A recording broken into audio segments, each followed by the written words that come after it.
Feels good. Yeah? Yeah, feels good. Feels good. Feels good. All right, you have a young child sleeping over there, so you might want to... Should be okay. Should be fine. All right. Let's see if this works. Party then. Let's see if this works for me and you. Me and you. Okay. You're listening to the Sunday Night Alternative with Lopez and Sheets on WPUP Royston, Athens, Gainesville. Bulldog 1037. World-class rock.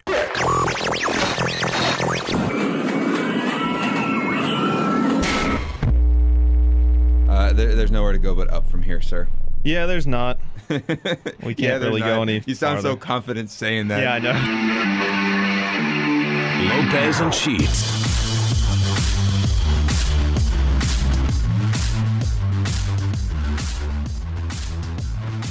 Did you recognize those guys? Well, you know, we're only like 15 minutes late to air. That's true. It's Sunday night. It's Sunday. It's 10:15. This is Not an to be alternative. confused with Pen 15. This is an alternative. Yeah. To what? I don't know, but to a lot of things probably. How you doing, man? I'm good. How are you? Mind if I do a J? Sure. I always liked this bed. Like, it's upbeat. It's solid. I think you found this bed. I did. I don't remember where or how or what brought that on, but I did. I've always liked the boom, boom, boom, boom, boom, boom, boom, boom, boom. Yeah. Always fucks with the ears. Yes. I like it. Man, Banshee's going to be pumped. I hope so. He always says he likes these podcasts where we're, like, together. According to my wife, we should call these the bungee cord diaries because our XLR cables look like bungee cords. You know, when we were traveling, Madam Sheets and I bought the thing to record just whatever, because I was going to use that Spotify thing to record like a podcast thing with music and all that. Sure, yeah. I was going to call it the RV diaries, or the RV tapes. I'm sorry. It was going to be the RV tapes. And I recorded a whole 0 of those. The RV. That would be great, though. I thought so. I was just going to talk about random stuff and then Well, and you're music. seeing different areas Exactly. of the world, Exactly. of the country, I should say. Yeah, we're not driving it all over the world. I mean, but you are in different parts of the world if we're being technical. Sure. Sure. But man, I am Lopez. This is Sheets right here. Hi. From the carpeted walls of the Bulldog 1037 studios. There's no carpeted walls here where we are right now, though. What's that? What does he say? Hang on. Here it is. Oh, you have it? Yeah. Oh, yeah. No, it doesn't That's have just it right the there. sports bet. I mean, I can do a sports segment real quick. No. From the carpeted walls of the Bulldog 1037 studio. Studio. It's sports with Sheets. Yeah. I still have all those audio because it just came in one long MP3. Yeah. And you just had to chop out what you wanted. And there was multiple takes, so some of them sounded better than Do we others. know that guy's name? Can we give him a shout out? I have Do you know no it all? idea. I do remember he used to do the Ford commercials, at least in the Southeast, because I remember turning on like college football Saturdays, and they'd be like, "Oh, built Ford tough." Back when Richt was the coach at Georgia, and they would use him in the ads. Built Ford tough. Yeah, I have no idea who that guy is. Bulldog 1037. Dude, he had a great voice. He did, and if you listen, it's funny, sort of. At least it was to me. If you just sit there and let that MP3 play for like the minute and a half or whatever it is, he'll just be like, "Bulldog 1037, Bulldog 1037, Bulldog 10." He just does it like just these very small changes, and you're like, Just slight changes. and just think there's somebody sitting out there that was like, "That's the one, that's the one right there." Yeah. Kevin Steele. Yeah. That's the one. That's the one. I'm not doing it. I know what you wanted, and I'm not doing it. I refuse. You know, it was like National DJ Day like a couple of weeks ago. Did you see Was people it? posting about that? Nope. It was like national. No, I don't follow anyone that would post about that. You don't follow any of the radio people from back in the day? No. Who? Not even Kevin? No, I don't follow Kevin. I follow I thought you guys Chris. were like friends on like the Facebooks Oh, or something. we were when I was on Facebook. I don't use Facebook anymore. Where do I follow him on? I actually saw follow- that shit. Chris Harris Mm. making noise on the microphone. Yeah, there's some interference going. You might hear a lot of ambiance. There's a lot going on. There's a TV. There's some Not lights. far. There's a beer being drank. The doors and windows are open. There's a dildo in the room. I don't know what's There happening. is no dildo in this room unless you brought it in that bag. And I didn't win anything or lose anything, so I Did don't you draw anything though? Not today. Win, lose, or draw. Man, Right.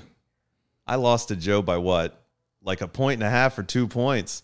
Oh, If I had just started the Dolphins defense instead of the Falcons defense, I would have won the title this year. the big black and jacked bowl. Yeah, exactly. But I didn't. Which by the way is fucking wonderful. Oh, it's wonderful bowl it's great. name. Yeah, it is. It's a wonderful bowl name. It just needs a proper sponsor. Yeah. Would it be Trojan like Trojan Magnum. Trojan Why do Magnum you say it presents? like that? Trojan. Well, I thought about Trojan ends. You know, they have the ENZ Oh, yeah. ends. Yeah. No, Trojan Magnum Yeah. presents the big black and jacked bowl. Exactly. That's next year then. Okay. Trojan's just like, we like that name. We're gonna Yep. capitalize. Yep. Off that Will Hobbs shirt, that AEW shirt for Will Hobbs. This big black and jack shirt. Like I remember, I think I can't believe that's a shirt, When by the Ken way. posted about it, I think you posted, you're like, I'd love to see a white guy walking around in that. I still want that shirt. That's for. I'm sure it's for sale on shopaew.com. Sponsor us. Please. Please, come on. Get in here. Every time there's a job opening with AEW, because follow on LinkedIn, Madam Sheets says she always sends it to me. And I'm like, I'm not qualified for this. Yeah. What am I gonna Give do? it a shot anyway. And I'm like, I'm not an executive vice president of like talent relations. Would you work in the industry? Do you want to work in the industry? Once upon a time, I did. I wouldn't now. I'm old, and what am I going to do? And Ring announce, if it's referee? a job, it's not a physical job, right? Like Which aspect? But a non-physical job. It's obviously a corporation, right? Something in the office. Yeah. Would you be like, all right, I'm gonna In a be, heartbeat. I'm gonna be the fucking guy who pushes this piece of paper across this Absolutely. desk. Why wouldn't I? That'd be awesome. That would be cool. That would be cool. You know, it's not cool. Working real fucking jobs. Working real jobs or working for Vince McMahon. That's true. I for a split second had a panic when I said real fucking jobs. We were on the air. Yeah. Hit the dumb button. Like in my mind, I The was just dumb like, button we didn't have. real jobs. Yeah.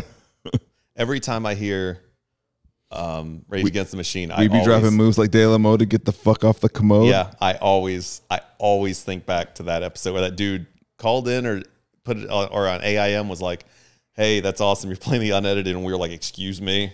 Actually, What? we knew that was going out, and Did I we? pulled the volume down. It was Trapped that he called in. It was like, Oh, you was guys are it? yeah.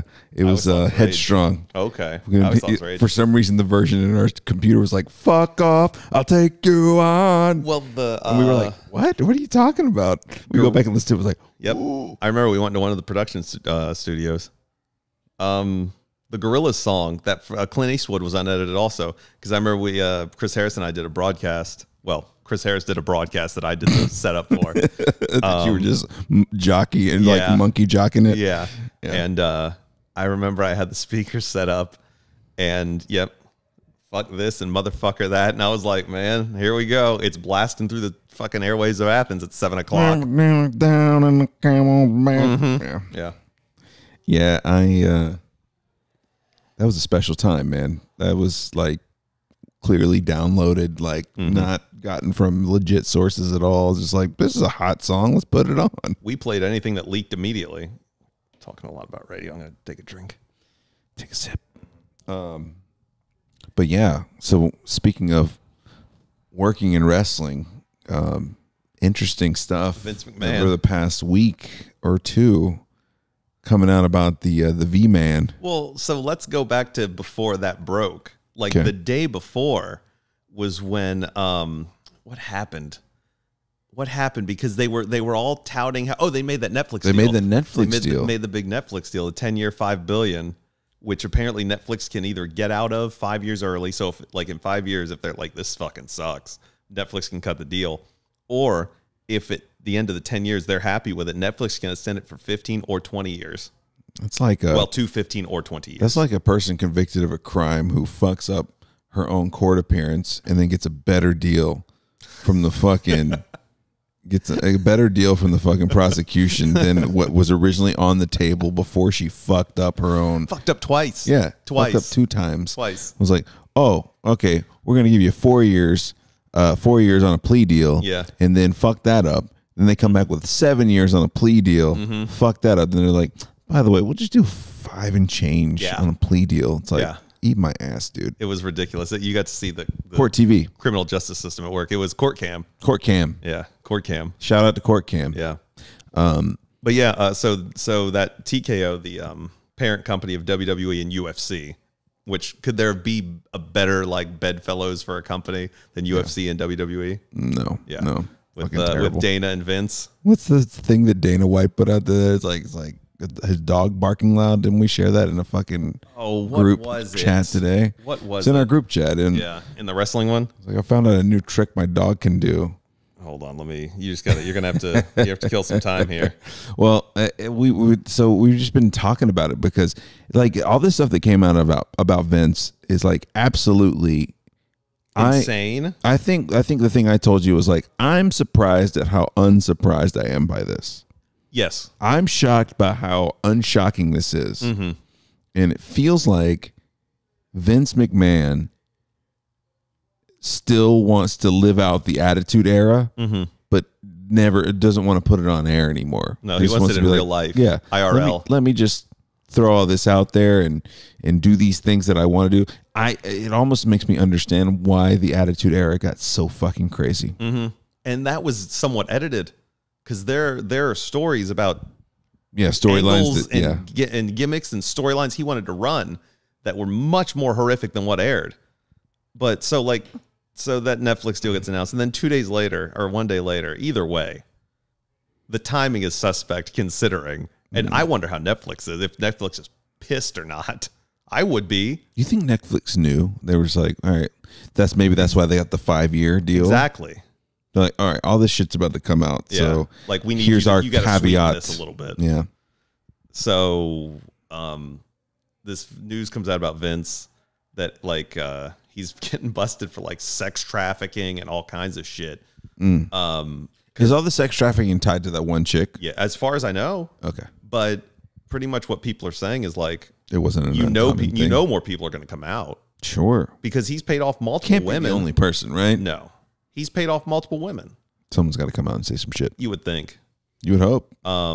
So like it comes out that this he's sex trafficking and it involves other people in the company and other people helped him cover it up.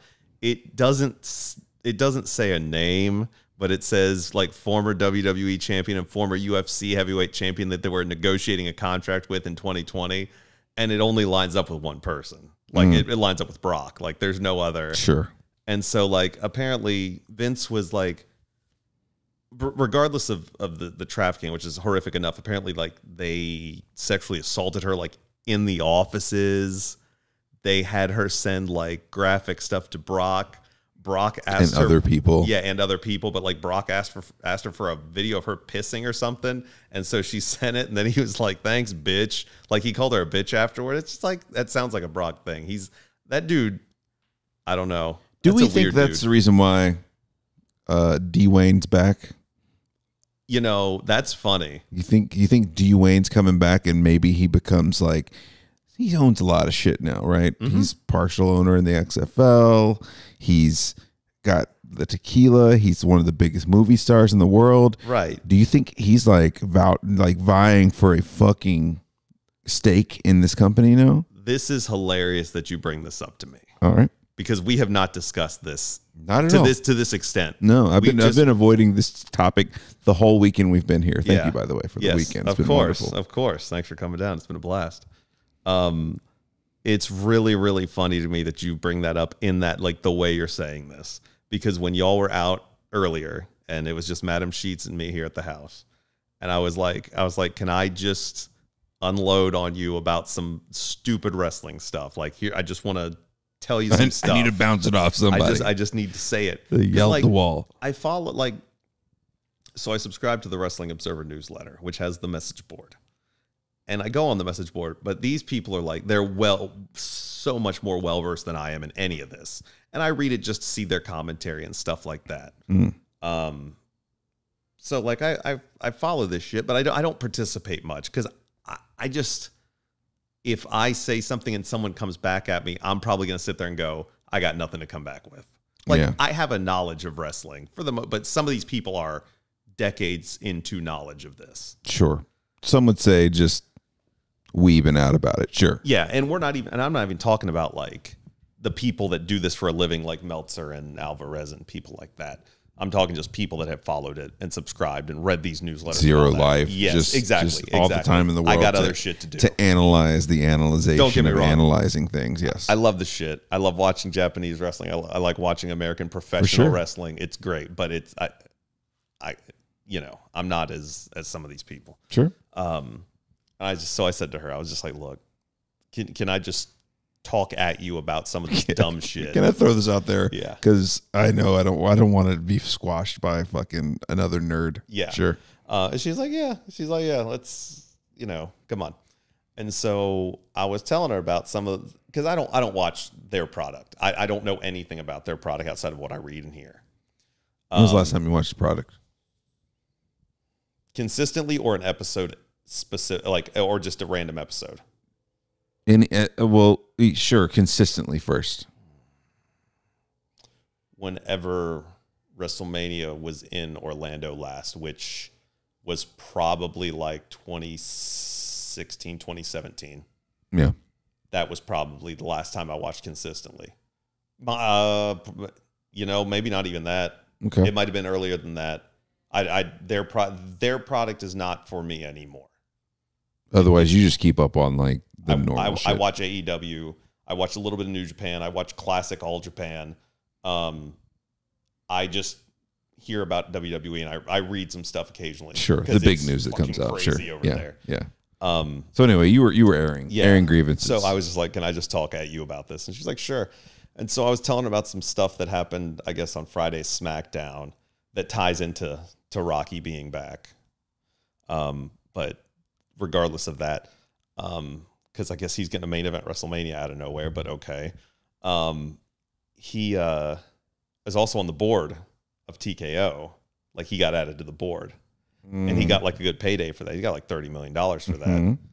So now he's got some fucking reason for this thing to do well. Well, so I also learned today, or maybe last night, I was reading, and part of him coming back as a wrestler, I don't know how long it's going to be, is that he brought his own personal like storyline writer with him, Brian Gerwitz, who was one of the guys who wrote during the Attitude Era. I was about to say, that name sounds familiar. Okay. So he's on the board. He's back as a wrestler, at least for a short time. I don't know how long that's going to last. But I was also reading another post on the message board that Meltzer chimed in on a little bit. I think that was the one. Oh, no, I'm thinking about the Cody Rhodes thread. Never mind. But this thread talked about how, like you said, the XFL, which he dumped money into, lost money, then merged with the USFL. Mm-hmm. The tequila, which I don't know what's going on with the tequila. Mm-hmm. Huge movie star, but what's the last legitimately big thing he was in that he was the star? I guess, Jumanji 2, I guess, was like the big one, right? The last big one? Yeah. When was that? He did that Black Adam stuff, but that was a failure. Black Adam was a failure, but most DC shit is. And then DC went a completely different direction. DC went a completely different direction, but we also had I don't know. I stopped keeping up with Fast and the Furious, but there was also a Fast and They're Furious. up to like 24, right? Sure. But he's not the main draw of that. Nobody goes into that going, that's why I'm going to see the movie. Mm. So the thing I saw was he lost some money on the XFL. His movie career isn't dead by any means. Sure. It's not even in a bad way, but it's just he's not where he once was. Yeah. He might be angling, and this Vince stuff came out. He might be angling to take over WWE. Own a little bit. Run it. Own it. He's on the board. They need someone to run it. I mean, Triple H is doing. He's already got more money than God, so Right. it's not, who does it fucking matter, right? But look, he can kind of rehab himself. They'll look at him and go, well, look, he has this writer that was there during the Attitude Era. He was there during the Attitude Era. knows how to make a good product, they assume, because they don't follow it. They just want money. Sure. Let Rocky run it. Why not? He's got more recognition being the actor he is than he did as the wrestler. And when he was the wrestler, he was gigantic. Yes. So who knows? We might have a WWE that's led by The Rock. So I knew they had announced. Did they announce Rock coming back before the Vince stuff broke? I feel like they did. How so? As a wrestler, or he was coming back for the WrestleMania and he was going to be back and involved? It was right before the Netflix deal, right? So something along those lines, yes. Okay, so it was known that he was going to be involved somehow, but it wasn't really. I don't know how much they had built towards, because like I said, I don't watch it. I do know that was sort of what led me to reading the thing about Rocky possibly trying to angle himself into running it. Yeah. And it was the first thing I told her was, so Cody Rhodes is like in WWE, and he's popular. Like he's super over. He left AEW, went to WWE with the exact same presentation, same character, same gear. He comes out to the same entrance music, has the same logo, has the same nickname. Like it's 100%. Nothing's changed. They cut and pasted him, and while he was getting booed out of the building in AEW, they love him in WWE. He's hugely over. So he came back last year, I think fought Roman Reigns for the or for the WWE title, lost, got injured, did some other shit, and then he won the Royal Rumble this year. So he gets his title shot at Mania, right?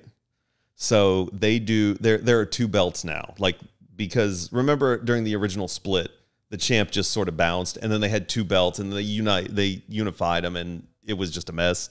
There are two belts now. There's a belt for Raw, and there's a belt for SmackDown. All right. The belt on SmackDown is the WWE title. It ties its lineage to the great. The WWE Hogan, we know. Austin, yeah, sure. Yeah. All that stuff. The Universal title was created, so there was another title. It's always viewed as the lesser of the two titles. Because it was just created out of nowhere. Seth Rollins has that title, I believe. Roman has the WWE title, which is always viewed as the bigger title. Cody, ever since he's come back, said he's going to finish the story because Dusty never won a title. There. Yeah, there. I'm sorry. Yeah, he never won WWF title. So Cody's back. I'm going to finish the story, do the thing my dad couldn't do, all this. But he's been champion there, right? Not world champion. Oh, gotcha. So he fights Roman last year, loses. Gets injured, does his whatever bullshit he does, comes back, wins the Rumble this year. So, hey, I'm fighting Roman for the world title, right? There it goes. Fights Roman for the world. Just put it on the... Oh, you still got it there. Okay. Going to fight Roman for the world title. Right. Then on SmackDown, he comes out and goes... Oh, I'm sorry. Before I get to that. On SmackDown, Roman comes out, buries the shit, from my understanding, out of that title on Raw and the champion on Raw. Like, completely shits all over it. Like, in storyline, but to the point where you're like, why the fuck do I care about that? It's getting uncomfortable right now. Yeah. Saying like he said, he mentioned Seth Rollins by name, and then he was like, I guess the crowd didn't react, and he was like, see, no pop. Like, he was just shitting on them, talking about how the crowd didn't care. The dude was fucking injured all the time, all this shit. Just shit on him, said nobody wanted that title, shit all over the title. Cody comes out and goes, I won the Rumble, but I'm not facing you. I don't want to face you at Mania. Later, I'm going to go for that other title that Roman just shit all over. Cody goes, I talked to somebody. I talked to The Rock, and he made some sense, and so I'm going to go after Seth's title. Rocky comes out and goes, I'm going after the fucking title Roman has. The fuck sense does that make? It goes against everything Cody said he was going to do. He looks like a fucking huge cuck. He's the biggest geek. It makes no sense. But then you start looking at it from the point of Rocky's around and he's on the board, and this crazy shit with Vince is happening now. How do you get rid of all that story? Hey, look, The Rock's back. He's going for the world title at WrestleMania. It did. So I heard about The Rock before the whole thing. Yeah, because they had talked about him coming back, but they didn't. Right. I heard that he was probably coming back. then the Netflix deal, Yeah. then the very next week the Vince stuff, and I was Yeah. like, this sounds like Somebody they knew had to they know. they Somebody had to have knew known. that this Yeah. shit was going to hit the Yes. fan. They knew at least a few weeks ahead of time. Yes. That this was going to be a thing. They might not have known this specific date, but they had an idea, right? Because they had stuff ready. Well, whoever ran the initial story was with the not New York Times, was it? I think it was the Times. It was New York Times? Forbes or Times or Wall Street Journal, one of those. I think it was New York Times. Either way, whatever one of big those publication ran it had to have hit them up and said, "Hey, this is coming out. This is going to happen. You've just got to. I'm just giving you the heads up. You know, gave me very much a Ted Lasso. Like this shit's gonna hit. Yep, just giving you a heads up. Giving you a couple days heads up, right? Yeah. And doesn't look good. Look, I'm not big on piling on to accusations because I've been bit before where I'm like, whoa, what an asshole. Yeah, but if there's anyone to believe they it get on, dismissed. Sure. But the details surrounding this, I'm just kind of like, I mean, I can see it. I can see it absolutely being a thing. Banshee said it really well, I think. He said it was something along the lines of like, if this had come out in the middle of the Attitude Era, everyone would have been like, yep, sounds about right. But it came out now and everyone's like, what a fucking monster.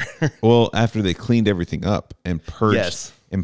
the bulk of that audience that came for that, right? And the bulk of that audience has also gotten older and they've mellowed out. They've had kids, they've got daughters, it's very fucking different. Yeah. And And now you got these stories of Vince sexually assaulting people, passing this girl around to other people in the company, covering it up, hush money. And don't get me wrong, like I understand a lot of things in the Attitude Era didn't age well, but look at everything else that was going on at the time, and nothing has aged well. No, nothing's aged well, and I still think a lot of that stuff, most of that stuff, is hilarious. Even the offensive shit, I'm just like, that's really funny because that would never fly in the context of that would never fly now, and I can't believe that people got away with that. It's funny to me in that really uncomfortable way that you're like you said, you're like, holy shit, how did this go on the air? Yeah. Like, how did people at the time hear this and they're like, this is great. This is great television. Yeah. Yeah. How's this a thing that but it worked. That's what people craved at the time, and that's, things have obviously changed since then. I mean, but 90s were a different time, baby. They were. And I know that you're working on that book, The 90s. Yes. Yes. Been working on it for a minute. I've raved about that book. It's a great book.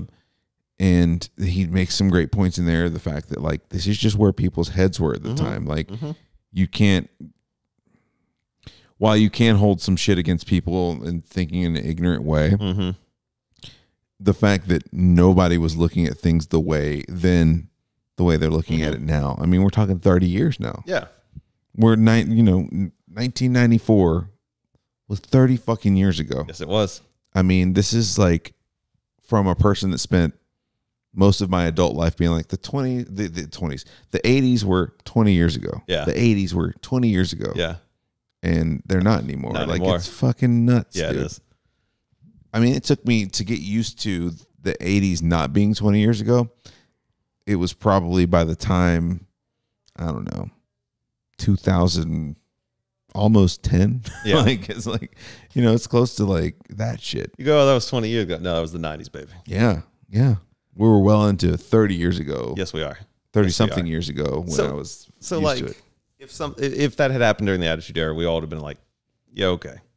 But it's happening now, and it's and way more impactful now than it Yes. was. It would have been then, yes. but it's also like, it's so like some of this shit is so depraved and like weird that you're just, it makes it stand out even more. Yeah.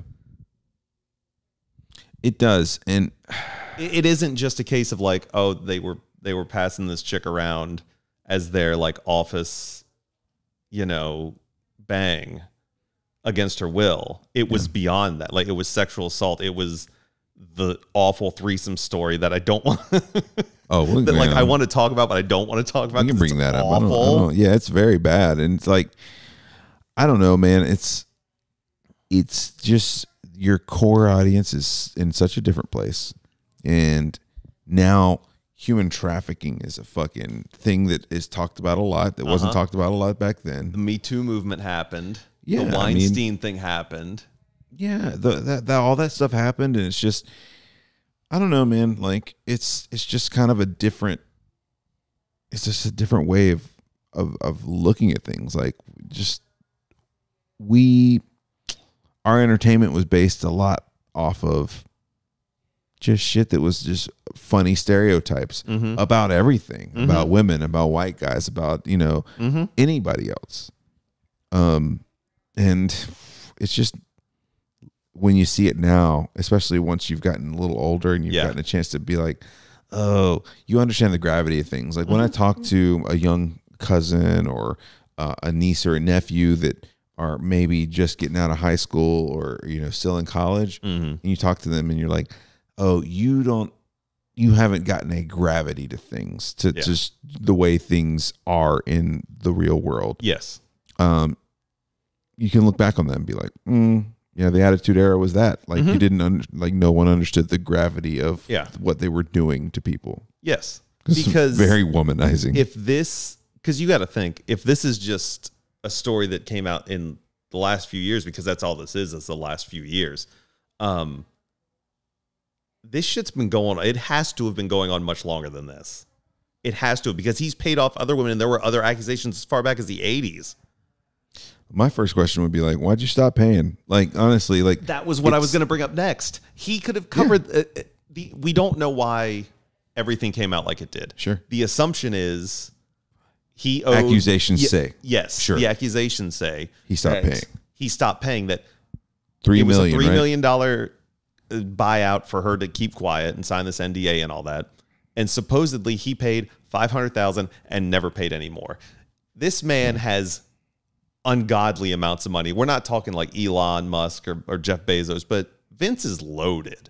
Vince has plenty of money. And when I read that, I was like, it's not even about the money. It's about, that is like another, like there's several lines of disrespect, but that is another disrespect that he did to somebody. It was just kind of like, okay, well, you just want to forget about me. It's like, it's not even the fact that she didn't get all the money she was told she would get. It was just the disrespect of just, it doesn't matter anymore. So I'm going to just let it go. I can do whatever I want. You can't stop me. Yep. It's the same exact way I feel about, I don't know if you and I have talked about it, but me and the wife have definitely talked about it a lot. When you have friends friends or family, I should say, that maybe don't see eye to eye with you politically or got plenty of those things like that, and you don't know if they're purposely bringing up shit that is not in line with what you believe, because you want to think, hey, you know me and you know I don't feel this way, but they do it anyway. So then you're in your head, you're like, all right, there's two different kinds of disrespect going on here. Either they're doing it on purpose because they know I don't feel this way and they're just doing it, or they just choose not to acknowledge that I believe this, which is another line of disrespect. So not finishing the payoff isn't even like the big thing. It's just the disrespect that, like, I said I'd do this and I'm not going to do it because I feel like you're lower. And it's also sort of a way to, along those same lines, it's just sort of be like, yeah, there's, like I said a second ago, you can't do anything to me. I can stop paying. Yeah. I'm still in control. Right. Whatever you do, I have control still. It's another power move, and that would be the one thing I would ask. Like, look, you can ask Vince McMahon a million things, but the first thing I would ask would be like, bro, you could have just kept paying, and it would have been under wraps. Why wouldn't you? And I feel like he is at such a level that he probably truly believed this will never blow back on me. Well, he's been pretty much unchecked for 40 years, where who's stopping him from doing anything? He's the leader in his industry. He had legitimately one challenge in that 40 years that lasted 83 weeks out of 40 years. That when his That kid was took when, over? No, I'm talking about when Nitro beat Raw. He had one challenge in the industry. He is the industry. He was still making the money, industry. hand over fist, exactly. even when he was losing. Yeah, exactly. He is the industry, right? Mm-hmm. So he can do whatever he wants. Ain't nothing going to come back on him. I guess at some point you just become numb to circumstances, numb to like and arrogant. any kind of repercussion. Mm-hmm. Like you just were just like, well, it's never happened to me. Why would it happen with this fucking peon that no one knows? Yeah, and apparently, because I didn't read through the 60-something page document because I don't want to, because I've heard enough that I don't want the inside You don't details. need the sordid. Yeah, I don't want them. But I think part of what he did that she agreed in the NDA on was he kept telling her, like, you can't do anything. You see the lawyers I have here, like you got nothing. So what timing on her part? Oh, perfect. She could have blown the whistle at any fucking point. Yeah, because it's been how long since she got her last payment? Oh, it's been a minute. Yeah, I don't remember a couple of years. Yeah, I don't least. remember the specifics because I don't remember when the agreement happened. When were they negotiating with Brock? I think that was 2020. So I mean, I think that's what it said. I think it said it was in 2020. So yeah, this is probably wrapped up. What, so this in the is probably last couple of years? Yeah, it's probably a couple of years of her being like, "Hey, where's my money? Yeah. Hey, you said you'd pay this. Hey, you said you'd do this. Giving the undeserved benefit of the doubt, right? And now she's like, all right, well, I see that you've now made this huge deal with TKO. And I think part of it is she's like, this huge deal happens. When did the TKO deal happen? A year ago? Yeah, it's February, probably last 6 months or so. Yeah. And now it was sometime in like late summer, early fall, I think. They buy this and it's just widely publicized how much money everything was worth. He made the deal was worth, how much he made. Yes. And then she's like, motherfucker said he'd give me $3 million and only pay me $500. Perfect. Yep. Great. Yep. Let's go. I say she blows the whistle on this in 2019 and no one says anything. No. She blows the whistle on this even in 2021 and no one says shit. Wouldn't bring him down. I mean, private company still. Private company. Nobody would give a shit. It would come out, but it wouldn't be on this level. There wouldn't be a federal investigation. No. And now there is. The feds are trying to take Vince down again after the steroid scandal and all that in the early 90s. He just could there have been better timing with this scandal to line up with his creepy fucking mustache? Could he have more of a villain mustache? The man that's never do-rag that he keeps walking around in. What a fucking idiot. This dude has never had facial hair at any point that I can ever fucking remember. And I've kept up with wrestling since I was a child. Well, and there's so many people in the higher up, right? Like, how do you... And he rolls out with not just a mustache, but like this fucking pencil thin shit right on the top of his lip. Salvador Dali. He looks like a fucking creepy villain. Well, that's the next part, what you just said. It says in the document that multiple people helped him cover this shit up. So who is it? And a lot of people are looking at some certain descriptions and saying that Triple H is one of those people. He's the motherfucker's son-in-law. You can't tell me. How do you not know? Exactly. How do you not know? They're working creative together and shit. He's on the board. Unless he's got clear proof that he made a delineation of, I don't want to know what the fuck you're doing, Vince. Like, I don't want to hear any of this shit. This is not my business. And it's not. It's not. No. Unless it's proven that, like, he actively, which still could be, he actively, like, helped bury it. Yes. Helped keep it under wraps. Because, if I'm Triple H, I'm like, get the fuck away from me, man. Yeah. I don't, that's your bed to lie in, not mine. But you don't get where certain people are without fucking doing some shady shit. You just don't. And on top of that, I don't want it to be true, but yeah. On top of that, there was the point where Stephanie left the company. Yeah. And she left, and they buried her on the way out. What they not do like to on bury her? television, Like, yeah, but I mean, like they basically press, sort of right? went to the people that would care, so like the wrestling media, and there were just some references. There was never anything direct, but there were just references to her not being good at what she was doing and stuff like that. Which, I mean, probably isn't inaccurate. I don't think she has any kind of advanced degree in any kind of business leadership. I could be wrong on that. But, you know, her dad is Vince. She got a job at the company, much like Shane got a job at the company. You know, you would expect that. But didn't Shane get buried too? Aren't they on the outs? Oh, yeah. And then he came back, and they went on the outs again, and he's gone now. But how much of that has anything to do with that? Right. But, I mean, he wasn't on the board or anything, but he might have learned a little something. You never know. But you got to think, too, how high-level fucking rich people think. Yes. It's like, maybe they knew all this was going to come out, like, many years later. It's like, all right, we're going to do our best to fucking shit on you. Mm-hmm.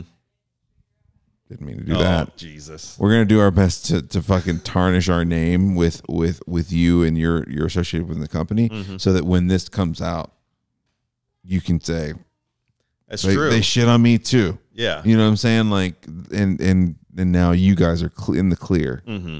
So Stephanie left at a point. Yeah. And they buried her on the way out. There it goes again. Just use the stand. Yeah, just whatever. Excuse me. The stuff about Vince came out. This is before this. This is the previous time the news broke about everything happening. She leaves around the time that Vince has this news break. Vince leaves the company, steps away. Stephanie comes back. And we don't even, at the time, the people don't even know like what's come out now. No. They just know that there's some kind of a sexual accusation thing, and he's paid some women off. And this was in what year? That was like a year or two ago. So this is after he hasn't probably been paying her for over a year. Probably. Okay. If our timeline is correct, which since I haven't read the document, I don't know. But assumption is safe to say. So Vince leaves company. Stephanie comes back. Vince forces his way back into the company. Or wait. Vince leaves because he is voted out.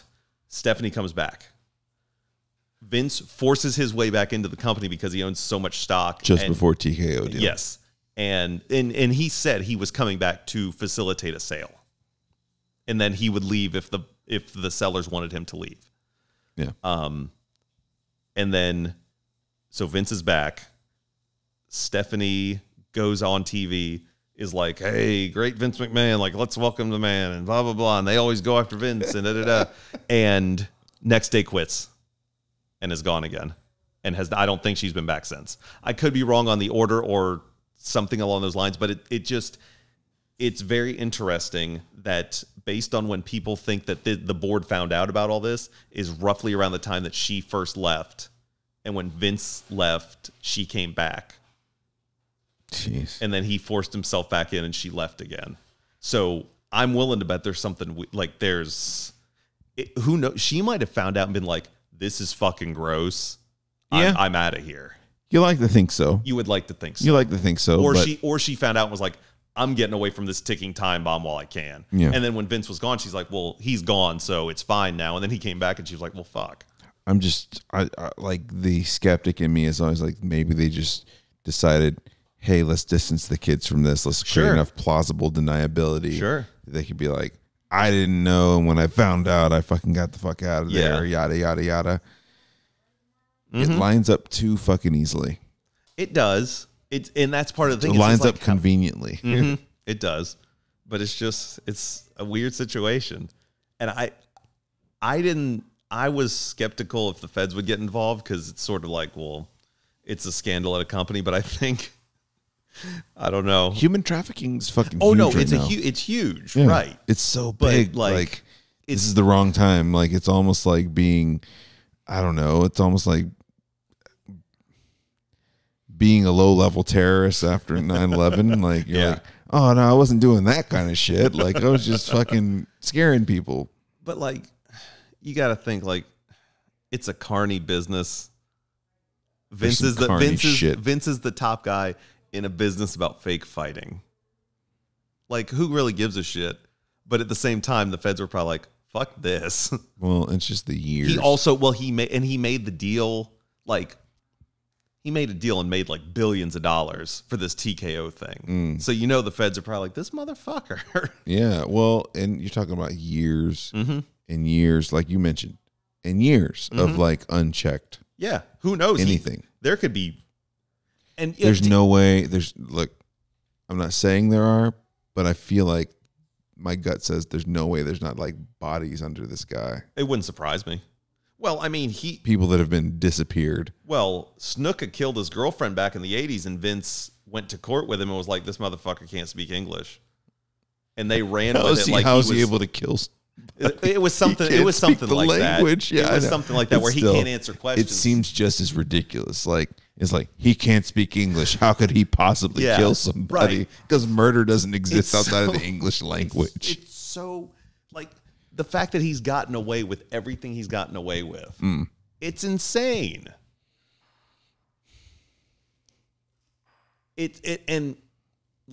So I mean, I like pro wrestling. I do. I enjoy professional wrestling. I know that it's predetermined. I know that they're working. I know all that shit. I know it. Sure. But I enjoy that it's predetermined and they're working in a fucking movie. It doesn't really matter. You know what? Every movie and TV show is the same way. But you know what has really become real fun to follow in the last few years? All the backstage shit. It's even more fun now than it was back in the day. Like, just and how there's crazy bullshit. Yeah, there's crazy bullshit going on, but they still got to go out and act like crazy bullshit's not going on, even though they're creating crazy bullshit on the air. AEW had its biggest event last year, and I believe it's considered one of the largest wrestling events ever. They had 81,000 or 85,000 in Wembley for a big show that CM Punk was on. He got in a direct fight with another talent. And I don't know all what happened. Tony Khan later came out and said he was scared for his life and shit like that. And he had to, they had to go out, and he was the opening match. He was the opening match of the show. The fight happened moments before going out, to the point that they were trying to find other people to be like, are you able to go? Like, are y'all ready to do your match? Like, you have everything worked out. But they had to go out there and pretend that everything was A-okay. Life's bright. Yeah. Light bright. Light bright. So, yeah, all this crazy shit happens, and they have to go out there and put a performance on and act like everything's A-okay. That's even more fun to follow, because these people are insane, and they think so much of themselves for a fake fighting championship belt. The shit shows are just funny. Yes, they just are. They are. But what's great is realizing that it's never changed. There's always been that stuff. It's just since there's way more people involved in the production and making all these things happen on the scale that they're happening. There's just more people to leak that kind of information out, right? And it's faster to get out. You don't have like just a magazine you go to once a month. They're like, oh shit, apparently there was some vague references to something that might have happened backstage. The fucking Arn stabbing Sid with scissors or whatever. Or Sid stabbing Arn with scissors. Yeah. Sure. And which is a great story, because I think it involved a squeegee also. There's some bullshit, man. Is that why Arn has the fucking scar? Was that the story about the scar on his fucking neck? Maybe back here. And it was like really just like a surgery scar. Maybe that might have been it. Just so dumb. But man. I think it was Sid stabbed Arn.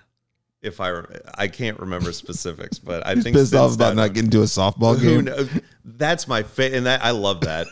It's all I think about when I see Sid now. And as I've gotten older, I love softball. As I've gotten older, I really appreciate some of these wrestlers I didn't appreciate when I was younger, because I've learned these behind the scenes stories I didn't know at the time, and the fact that Sid disappears every summer because he's going to play softball.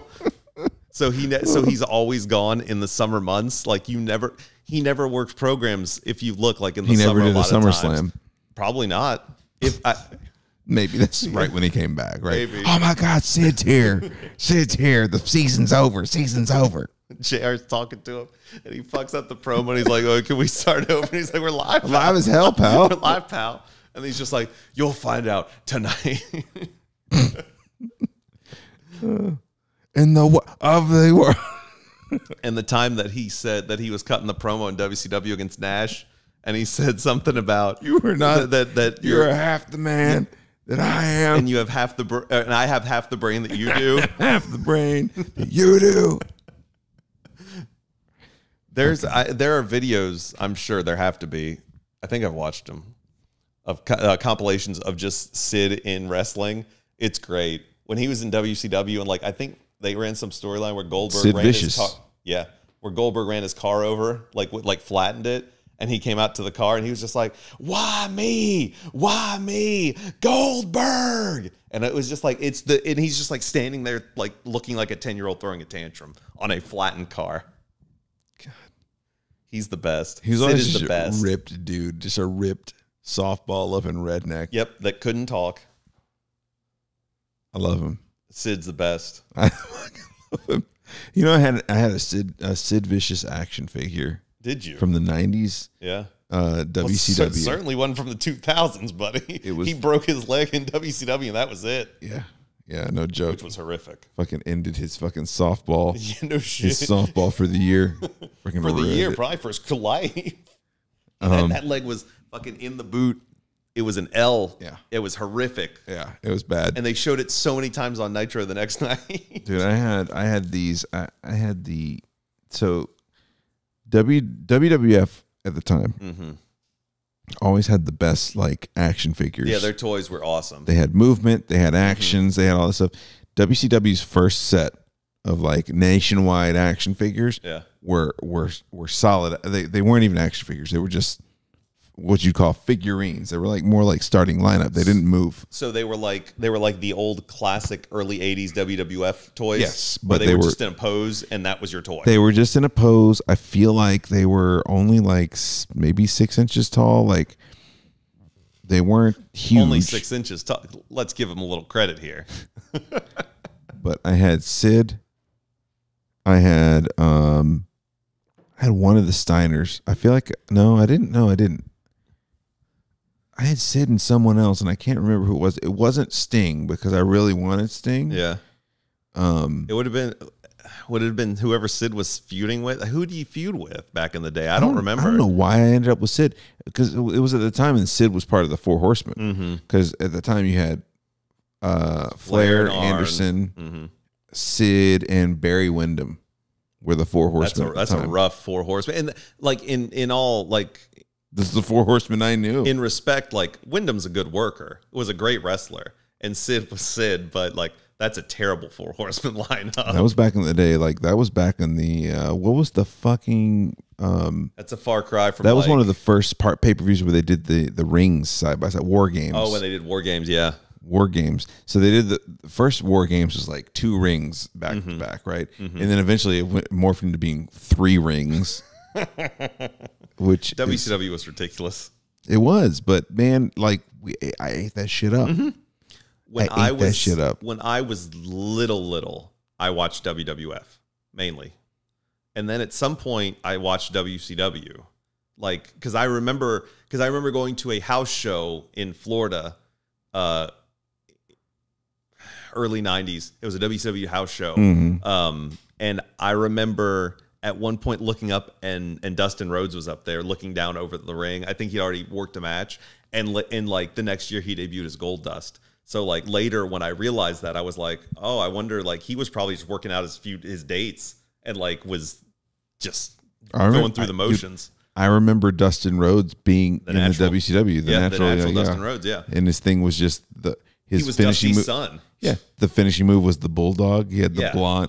He had a blonde fucking rat tail mullet thing. Rat tail mullet deal going on, and he would just come out there, work straight, like no fucking mic work, nothing. No, he was the natural Dustin Rhodes. It was just he was naturally good at wrestling. What a gimmick! Yeah. So like I watched WWF when I was little. I watched WCW at some point, and then like in the Attitude Era, of course I flipped back and forth, but I ultimately sided with WWF because it was better. Number one, because WCW had lost the momentum because they didn't know what the fuck they were doing and it was getting ridiculous. And then it got so just bad, just ridiculously bad, and they didn't know what they were doing with anything. And so it was just like, well, they're done. And then they got bought ultimately. What was all right? So regardless of what organization, what was your first? What is the first wrestler feud you remember really being into? Oh my God. The first wrestler feud, like these, you were like, I gotta see these two go at it. I gotta see, like, the buildup was just too awesome. So I don't remember. I'll give you two answers. Okay. The earliest thing I can remember being really into, I remember watching Hogan and Taker at, I think, Tuesday in Texas when they did the Tuesday night pay-per-view randomly. That was the first thing that I remember watching and being like really excited to see Taker and Hogan fight, because I was a little Hulkamaniac.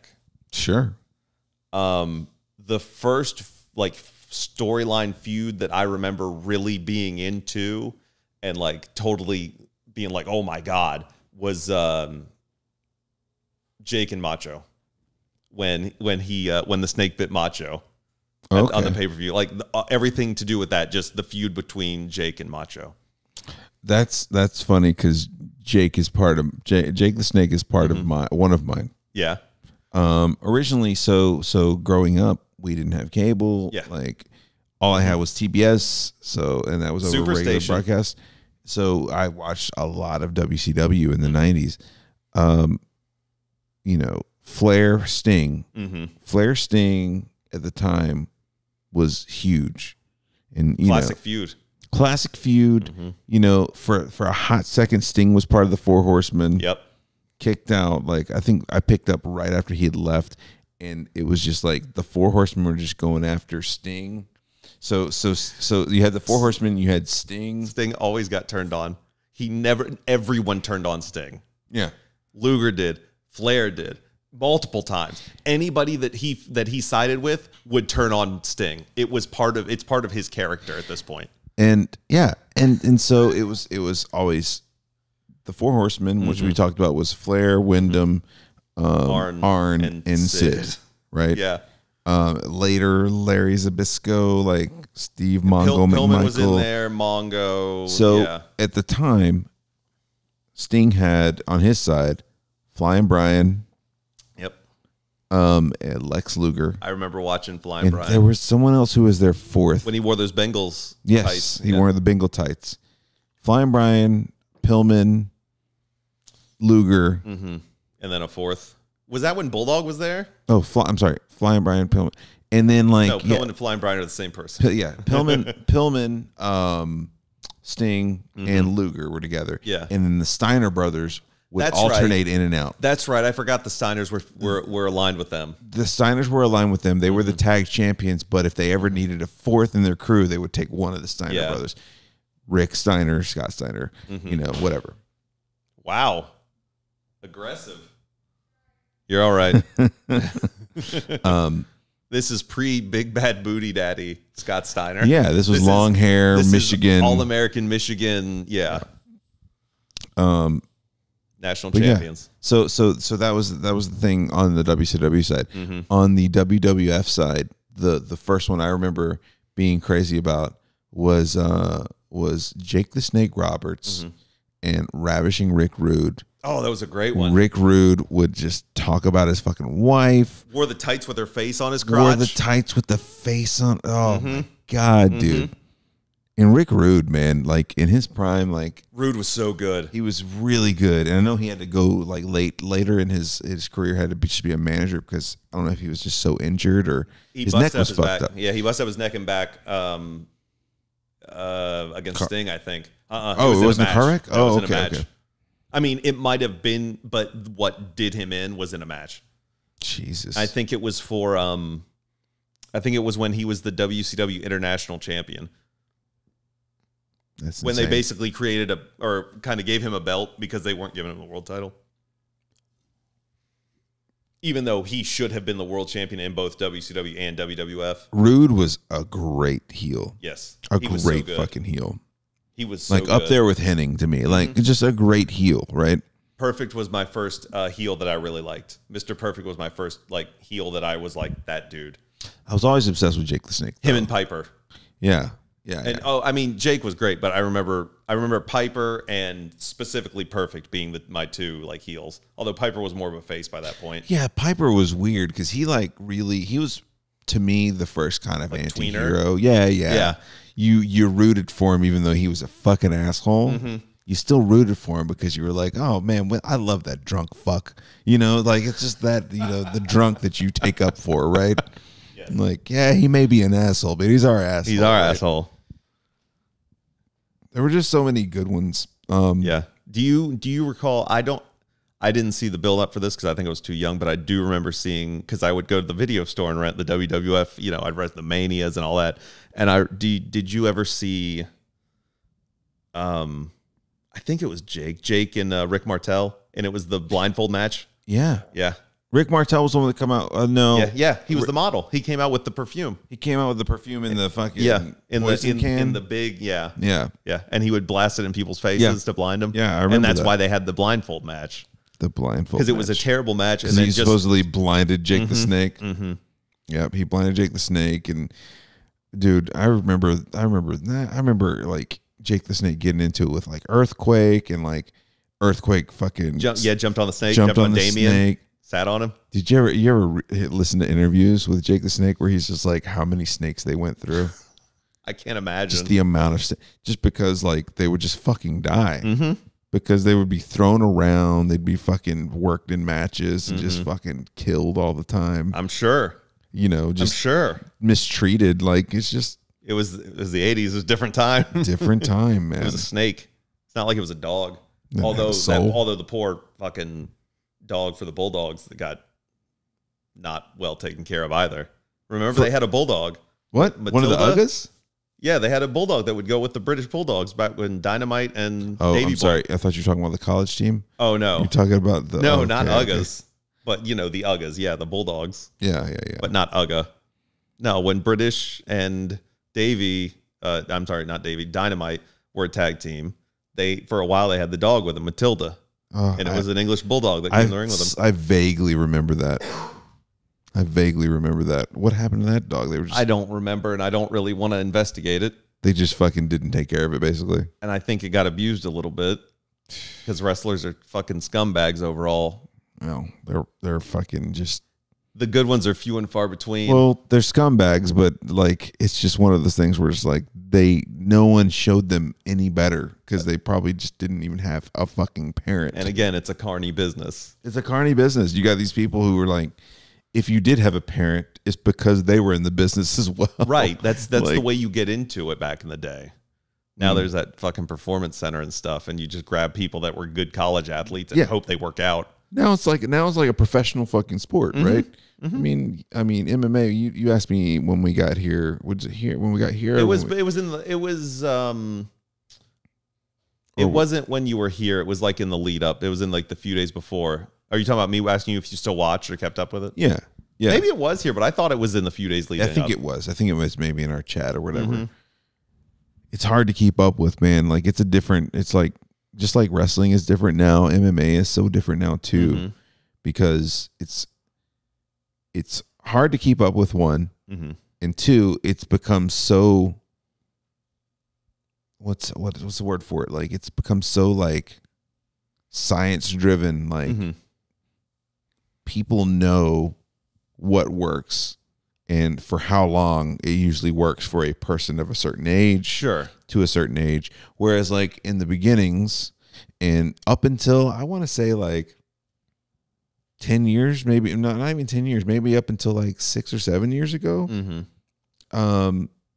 it was one of those sports where it's like, oh, you truly anything can happen. right? Absolutely. You got two people. It's mixed martial arts. You have this style coming from this side, and you have another style coming from this side, and they're going to try to fight and see who's better. And that's kind of what drove wrestling in the 90s was anything can happen. Who knew? On a different level. Where that match, that fight is going to be, oh man, look at these two styles. Who knows what's going to happen? Yeah. That was more of like a, who knows who's going to show up each week? Who knows what crazy shit they're going to do? But it's that mystery of it. And it's like, this is awesome. MMA became so nerdy and technical that it was like, okay, we know how we can pull a draw, or we know how we can pull a decision in our favor, instead of like just go all out and see what happens. And that always seems to happen, obviously, when a sport takes a leap from being, all right, we're just doing pay-per-views to now we've got some things on ESPN, and now we've got a Fox deal and blah, blah, blah.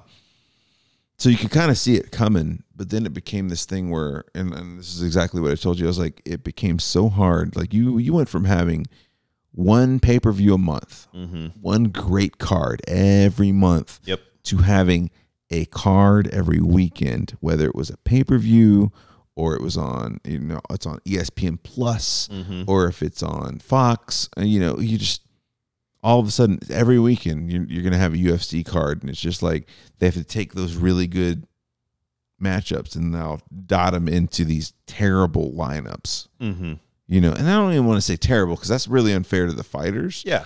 But they dotted them into these lineups of people who they just signed because they don't want them to go anywhere else. So you have these mediocre fights of people who would probably be awesome given the chance to come up through those lower rungs of everything else and work their way up to like being in a 1 month only, once a month only kind of UFC card.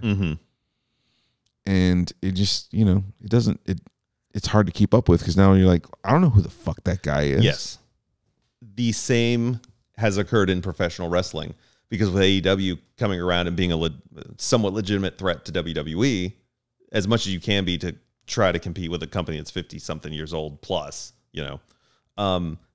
each side started buying up wrestlers because they didn't want the other side to have them. WWE did it first when AEW was launching. And then once AEW became it was obvious that you could go work there, make good money, and do what you wanted to do, they started signing people.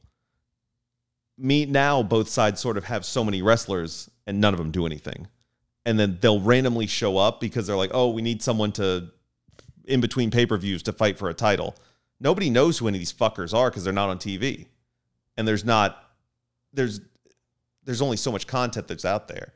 So yeah, same thing there. It's like, we don't know who these people are. Yeah. Why am I going to buy into this? So people are bored with the shows. It's hard to care when you don't have the buy-in where like, in a case of like, let's just talk about the late 90s, right?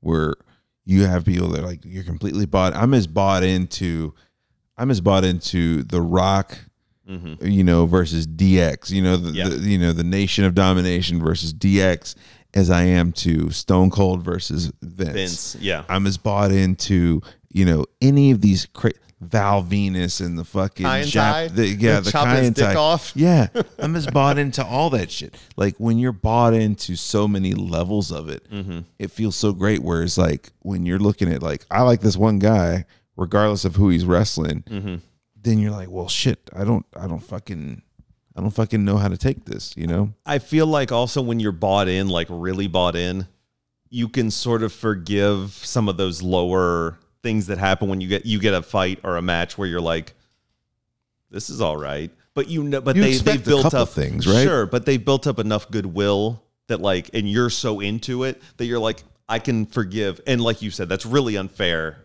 to the wrestlers, fighters, whatever. Because they're fucking going out there doing shit that hurts. And like, while some of it's fighting, some of it is putting on a show. Because UFC, I mean, you do have to have some character, for people to really buy in. Conor McGregor's a great fighter, but he's also a supreme dickhead, which really makes people love him or hate him. If he's a great fighter and that's all he is, that's great. You can't market just this dude's a good fighter. He has to be a heel or a babyface. Well, and let's talking about Conor McGregor, like he didn't invent obviously shit talking. He didn't invent that. He was just really fucking good at it. Didn't he do the Vince strut? Didn't he used to do the Vince strut to the ring? Kind of. He had that vibe to it, right? And but he did it in such a great way, and he hit like just the perfect storm of exposure versus what he was doing. It then spun off all these other guys that tried to do the same shit, and it just felt awful, like to watch. It felt stale. It didn't feel genuine because now with the internet, like it's not like, oh my God, this guy came out of nowhere when maybe they were fighting in this other, this other organization like they did back in the day with wrestling. You could have a guy like Andre the Giant show up, was like, no one's ever seen this before. Whereas like in the next region over, they'd seen him a lot, right? Yeah, he had worked there, Sure. had been the bad guy. The face vanquished him. He goes to a new territory. Right. So You can't do that when you're on TV every week. no, you can't. And that was the thing, is like you have all these guys who are now all of a sudden doing this, I'm going to talk shit too. Conor McGregor light. Yeah. I'm going to just say the most ridiculous shit because I need the attention from the media. And then you go back and you have the resources of the internet to watch these guys. And you're like, this guy's personality is not like this. I can watch his victory speech from last year, and he was just very grateful, very nice, and it's just like the MO for and this probably is part of why I don't follow UFC as much as I used to. The MO became, what's the most ridiculous shit I can say in my victory speech? And it's like, I fucking hate that shit. It's just, Absolutely. because even like, I know John Jones, piece of shit that he might be, right? I know he is one of the reasons I got into MMA when I did, because like one of the first thing, I've always kind of loved MMA, but like one of the first things that got me watching a lot was like watching him defeat Shogun Rua for like for the title the first time he got the title. And at the time he was just kind of like this dude who didn't talk a whole lot, and he just kind of kept a kind of a humble presence, and then it like morphed into this, I'm gonna shit talk with Daniel Cormier about all this other shit, and just like it's like you guys just are trying to cut wrestling promos, and it's like this is a mixed martial arts shit. Especially with Cormier involved, because he's all about the wrestling shit. Well, he is, but like even he was clearly talented at what he did. He was a champion, did great, and even though he was a big fan of that, he didn't bring that into it. But when it came up, he leaned into it. Sure. You know what I'm saying? Yeah. And then it just started feeling like you guys are trying to cut promos, and it's like, just fucking why? And because then it became like, that was also around the time that UFC was, public, and like just everything became like, get more eyes. Oh, of course. It just reeked of desperation, and I've never liked that. I've never liked that from people. I've never liked that from products that I've been intaking, and it just feels weird. Yeah, to me, it's especially like it's frustrating when it's something you really really are into, and you're all in on it, and then they do something like that you're like, this is not what I like. It's a 180. Like this, yeah, it's like, this isn't cool. I don't want to do this. I'm trying to think of what did that for me with the WWE, but I think part of that was just the timing. Yeah. I was in college, and well, I mean, I fell out of it for a while, like 2004 to 2000, roughly 12 or so. I have no idea what occurred. Like, I'll see clips of shit from then, and I'm like, I have no idea who that is. I never saw most of Cena's run. I never saw Edge's run as a heavyweight champion. I think he was still in the Brood when I left. Edge and Christian. Okay. They were doing they were probably doing their goofy 5-minute pose shit. Yeah. Yeah. It was about the time I was rolling out, but I would love if I had the time to go back and watch up to the point, because I know there had to be a point where it's kind of like, this is past me, or I've passed this. Like, I'm just not. It wasn't having you anymore. Because I was like, it happens slowly, so you don't feel it. Like you miss a week, and you're trying to catch up on that week, and you're like, But if you think about it, think about what I said about UFC. All of a sudden, it was everywhere. Remember, all we had was Raw for a while. Yes. But then SmackDown happened. Now that's 2 things a week to keep up with rather than one thing to look forward to every fucking Monday. Then you had Sunday Night Heat. Then you had they had the morning shows. They had Saturday night shows. It got big, and I'm not trying to be like I was there before it was big. I was just like, look, sometimes less is fucking more. Yeah, oversaturation. Like, when you have one night a week to schedule a show, you're going to put your best shit on that night. Yep. When you have one UFC fight card a month, you're going to put your best shit on that card, you know? Now when you have like, now you got to fill, if you're WWE, you got to fill, let's not even talk about Sunday Night Heat. Let's talk about just Raw and SmackDown. Now you got to fill 2 nights on TV 4 times a month, right? Plus a pay-per-view. Just thins everything out. Yep. So now you start bringing in people to the roster that, I mean, I know they're trying and they want to be there, and not deserving. They're probably good for the overall industry, but no one gives a fuck about them. Yep. They want to see, at the time, they want to see The Rock. They want to see Austin. They want to see these big names. Yep. And when you got all that time, that air time to fill, it's just going to weaken the product. Yes. Like, you just leave it once a month. And I tried for a long time to keep up with SmackDown and Raw, and I just couldn't do it. It's a lot. It's a lot. It's so much. This is very funny to me to hear you say this to someone who doesn't watch anymore, because this is what has happened with AEW since it started. So it started with the Wednesday night show. It started with Dynamite. How much better was it with one show? It was fantastic. One big it fucking was show. So fucking good. It was so good. And that's what it was. It was awesome. It was awesome. It was awesome. And there were only like 4 pay-per-views a year. Something like that. It was the old style where you had TV feuds and then there was a big feud for the pay-per-view. So it was great. Everyone was like, I want more. I want like, yeah, I can't. Everybody thinks they want I more. want more. So they add the Friday night show, which is only an hour. They tape it after the Wednesday night show. They air it on Friday, like they used to do back in the day with WWF stuff. Wouldn't they do? They would do Raw, and then they would do Raw record for the next week. Also, there would be a 4-hour fucking taping. I thought they would do Raw, and then they would tape SmackDown the next night, like on Tuesday. So I'm talking before SmackDown existed. Okay. Raw used to do every other week live to save on money. Oh shit! That's why Bischoff. Why Bischoff would have them go out there and spoil the show sometimes. When he had Shivani go out there and spoil that Foley was winning the title, and then everyone flipped over from Nitro and watched that, and it was like one of the biggest wins that they ever had in the back and forth. So, and then later they would do live Raw on Monday, and they would tape SmackDown Tuesday, and it would go to air Thursday. So AEW had the Wednesday night show, and it was good, and it was fucking awesome. Then they had the Friday night show, and it was fine, but they didn't put as good of matches on, but it was kind of okay because it was like, well, this will work for the mid card to get, because it was still early and they didn't know a lot of those people. Yeah. Like a lot of those people were indie guys and girls who the crowd, national wrestling fans would not know. Yep. It was still good though. The ratings for Rampage on Friday nights weren't as good as Dynamite, but it makes sense. It's on at fucking 10 o'clock on a Friday night. Who's going to watch wrestling at 10 o'clock on a Friday night except diehard fans? I don't even watch that show. I rarely watch it. I usually watch it on DVR. But people are still like, we need more. We want more. Like, let's get more. So then add fucking Saturday Night Collision, another 2 hours. Now you have Wednesday, 2 hours. Friday night, 1 hour. Saturday night, 2 hours. Every week. 5 hours now. They've gone from 2 to 5. And now everyone complains that it's watered down and they're having matches on Collision where nobody knows who the fuck they are and they're all squash matches, which is not inaccurate. There's some weeks it's really fucking good and there are other weeks where it's all squashes and it's like, this is fucking lame. And now they're adding more pay-per-views because they're becoming a big national company. They're going to have more pay-per-views and all that.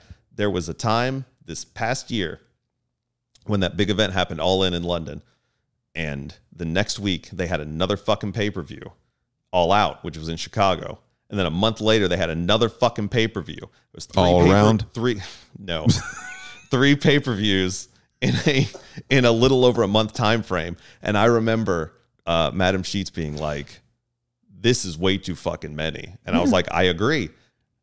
She would have died when we were watching, and it was monthly pay-per-views and a Monday Night Raw and Friday night or Thursday Night SmackDown and but all it this made shit. people tune the fuck in. Yes, man. it did. Like it made people tune in when you had less. And like as much as people think they want more, they don't. It's the same reason why I don't get as excited when I binge something anymore. When it was new to have like, oh, I got an entire series I can watch. Dude, I fucking like the week to week. I Yes, really do. agreed. Like I'll watch. I think it builds suspense. Yeah, I'll watch something like True Detective, and I'll be like, or Fargo, like season 5 that was awesome this year, and like I like the fact that I was like, I can't just immediately get satisfied. Like, you got to tune in next week to find out what goes on. So you get to build it up, and when you have that immediate satisfaction of doing the next one, it's not as impactful, man. It just isn't. Agreed. I like the weekly a whole lot more. Not to say that I don't binge shows still, but it shows that I've watched over and over and over again. Or if it's something new where I'm just like finding it for the first time and I got nothing going on, Sure, I might watch a few episodes.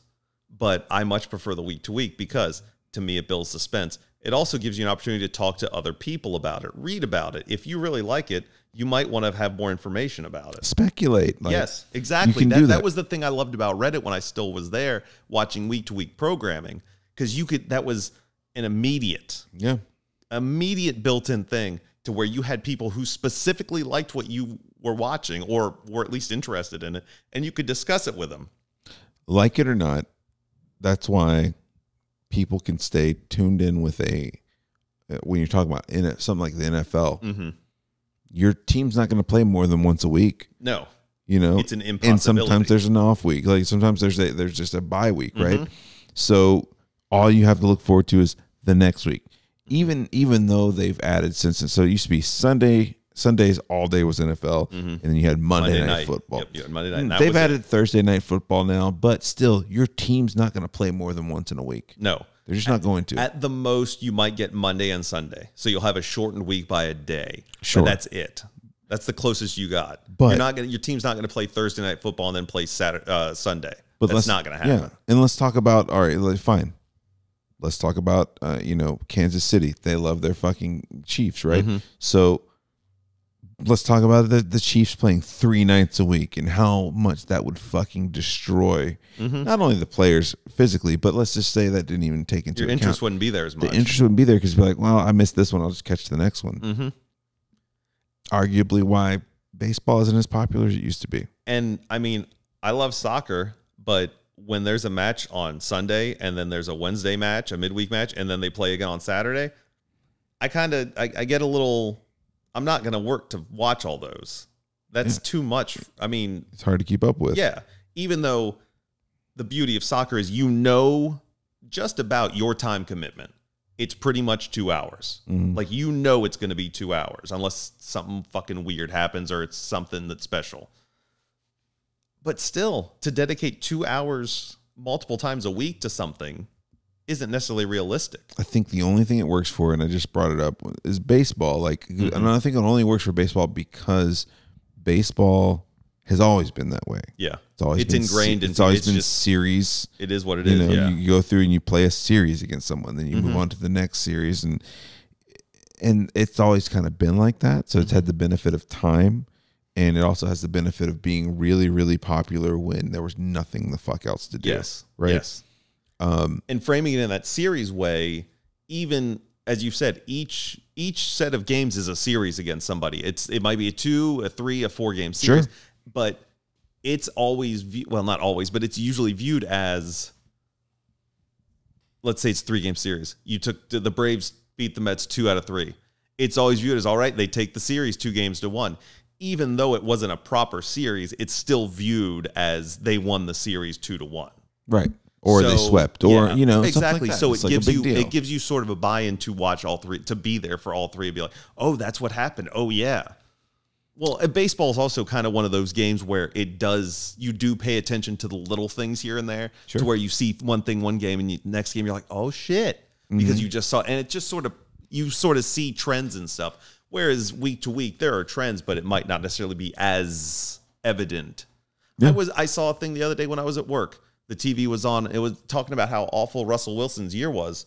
And his stats were like he threw for like 3,000 something yards, had 26 touchdowns and like 10 interceptions. And I'm sitting here going, the fuck? That's a bad season? Yeah. But like for him, it is. But they obviously know more. And he got benched near the end of the year. So obviously he trended some way where they were like, we've seen enough. Thank you. But it takes you an entire season to see that. Whereas in baseball, you might find that out after a month and you go, okay, we need to do something Move about that this guy, yeah. because this sucks. Yeah. And I've watched enough shitty Braves baseball back in the day to know. I mean, The Frank Core years were not fun to watch. I think it's just the same thing happened with that. That's probably the turning point. What I was going to say is like, I would love to go back if I have the time, start watching when I remembered watching week to week and I wanted to know what happened. Two things. SmackDown, tried to keep up with it. Then we found out how to read spoilers. Yep. And then spoilers made it like spoilers killed any reason to watch SmackDown. Why do I need to watch SmackDown? And then based off of that, Mondays became kind of predictable because at the time they didn't split the roster. It was still the same guys fighting over this shit. So Monday came around and you're kind of like, yeah, but I didn't watch last week. Or I didn't watch SmackDown last week, so I don't really understand the context of what's going on right now. Yep. So you start to kind of divide your attention from it. You're like, I don't know what's going on here, so I'll just kind of keep it on in the background while I do some other shit.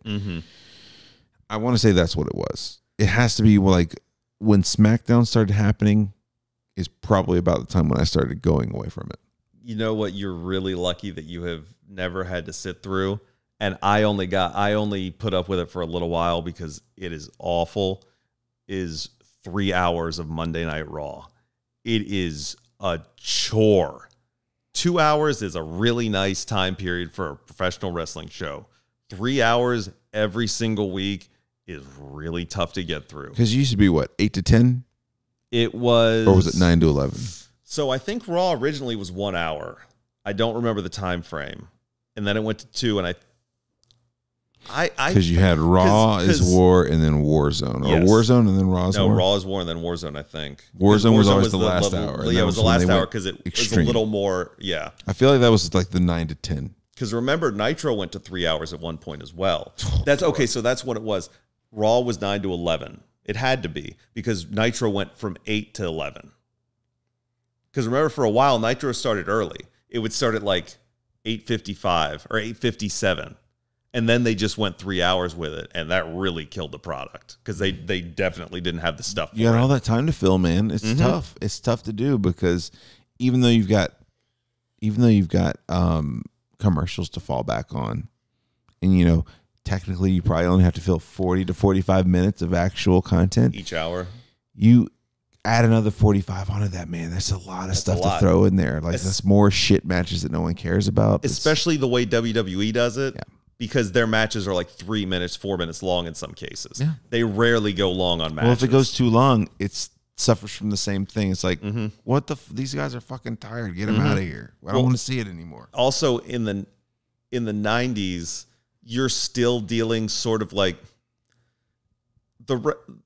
pro wrestling is the actual wrestling content of it is so much better now. These wrestlers are so much better at just doing things. Technically, technically, they are. It's just better as opposed to how it was in the 90s.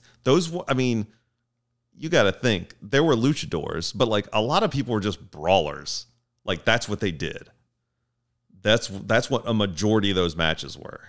There were technical wrestlers, but I just feel like the wrestlers now are a little like there's more to them. They can do so much more. And the matches aren't the same fucking thing every single time. Where here comes no hate on him because he's fucking awesome. But here comes Stan Hansen. Right. He's just going to beat the piss out of you. And then you're going to take a lariato. And that's the end of it. You have guys now that do all these different things. They're big brawlers, but they can fly and they can do this and they can do that. Back then, you're extending to 3 hours with guys that you're just going to have every match where they're just fucking punching each other and that's it. Ain't nobody going to buy into that. Here's fucking meat, Sean Stasiak coming out here. I don't give a shit about this guy. Yeah. And he's wrestling D'Lo Brown. I like D'Lo, but I don't give a shit about Meat versus D'Lo Brown. Why would I? Why would I sit through that? That's awful. For the European title. It's really wild because like the thing you look back on the things you valued in what you look back on the things that you valued about like wrestling when you were a kid, right? In the late 80s, early 90s, and it had very little to do with the matches and had everything to do with like the characters, characters. And like, even though you didn't know it at the time, like the talent that went into being able to talk and cut promos and hype things up. Yep. Those are the things I remember. I don't remember the matches as much as I remember fucking Macho Man being in his cream of the crop, like any of that stuff. The cream rises, like all that stuff. Warrior with his just meandering all over the place, crazy bullshit. Warrior would be one of those where it's like, I want to just see him go crazy in the match. Yeah. Right. But when he would cut promos, he would be like, "Oh, Warriors, this is the time of like, there's an apocalypse and we need to, all the Warrior Nation." And he would do that crazy shit. Yeah. Perfect. Remember the perfect videos where he threw the pass to himself and he hit the home run and he had the hole in one and all that shit. You remember the characters and what they did. Henning could cut a promo. Fucking Jake the Snake could cut a promo that would just have you riveted. Like he just draw you in because he's almost fucking not talking, like almost whispering. Yes, when he's talking, and like it's just something went away with that where it went to like technical. Like, and I appreciate technical. Sure, you want technical. Sure, I like it to an extent, but I need character work as well. But I think when you go to training centers, when you go to when you just go to being more of a professional sport, you lose the carny aspect, which is the being able to sell it to somebody. Character. Yes. Yeah. When you lose the fact of being able to sell it and be like, I'm cutting these I think at some point, I don't know if I remember, this is well after I was done with it, but I remember you guys telling me like, oh yeah, these guys have everything written for them. No one gets to go off mic except for a couple people. Oh yeah. WWE is still that way. Yeah. Yeah.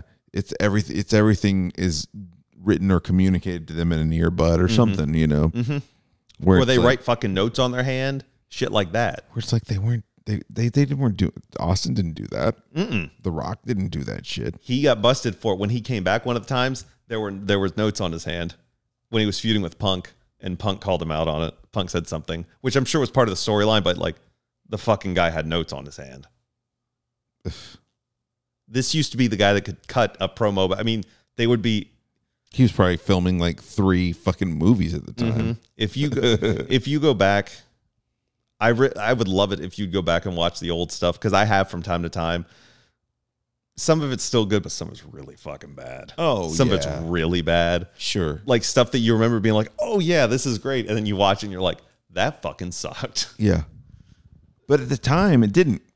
Totally. At the time, you were just like ready for like to see Monday Night Raw, because it's all you had. That's what you were looking for. How we were friends, and we had several people that sat and watched with us, and we spent all week talking about what was going to happen next week. Yep. All week trying to figure out where this was going, who was going to do this. Who was going to do what was going to happen. Look forward to the pay-per-views. Yeah. We would all group up together to watch the pay-per-views. And that's what happened with like the UFC for me. It's like, it's just too much, man. It's too much to keep up with. Yeah, it's oversaturation. And once you lose track of part of it, it's hard to keep up with the rest of it. I feel like, and maybe it's sort of what you were saying, I feel like the other day when you mentioned something, you also said something about like it's tough to support a company with certain values that you can't like get behind. And that was sort of the thing with WWE for me as well.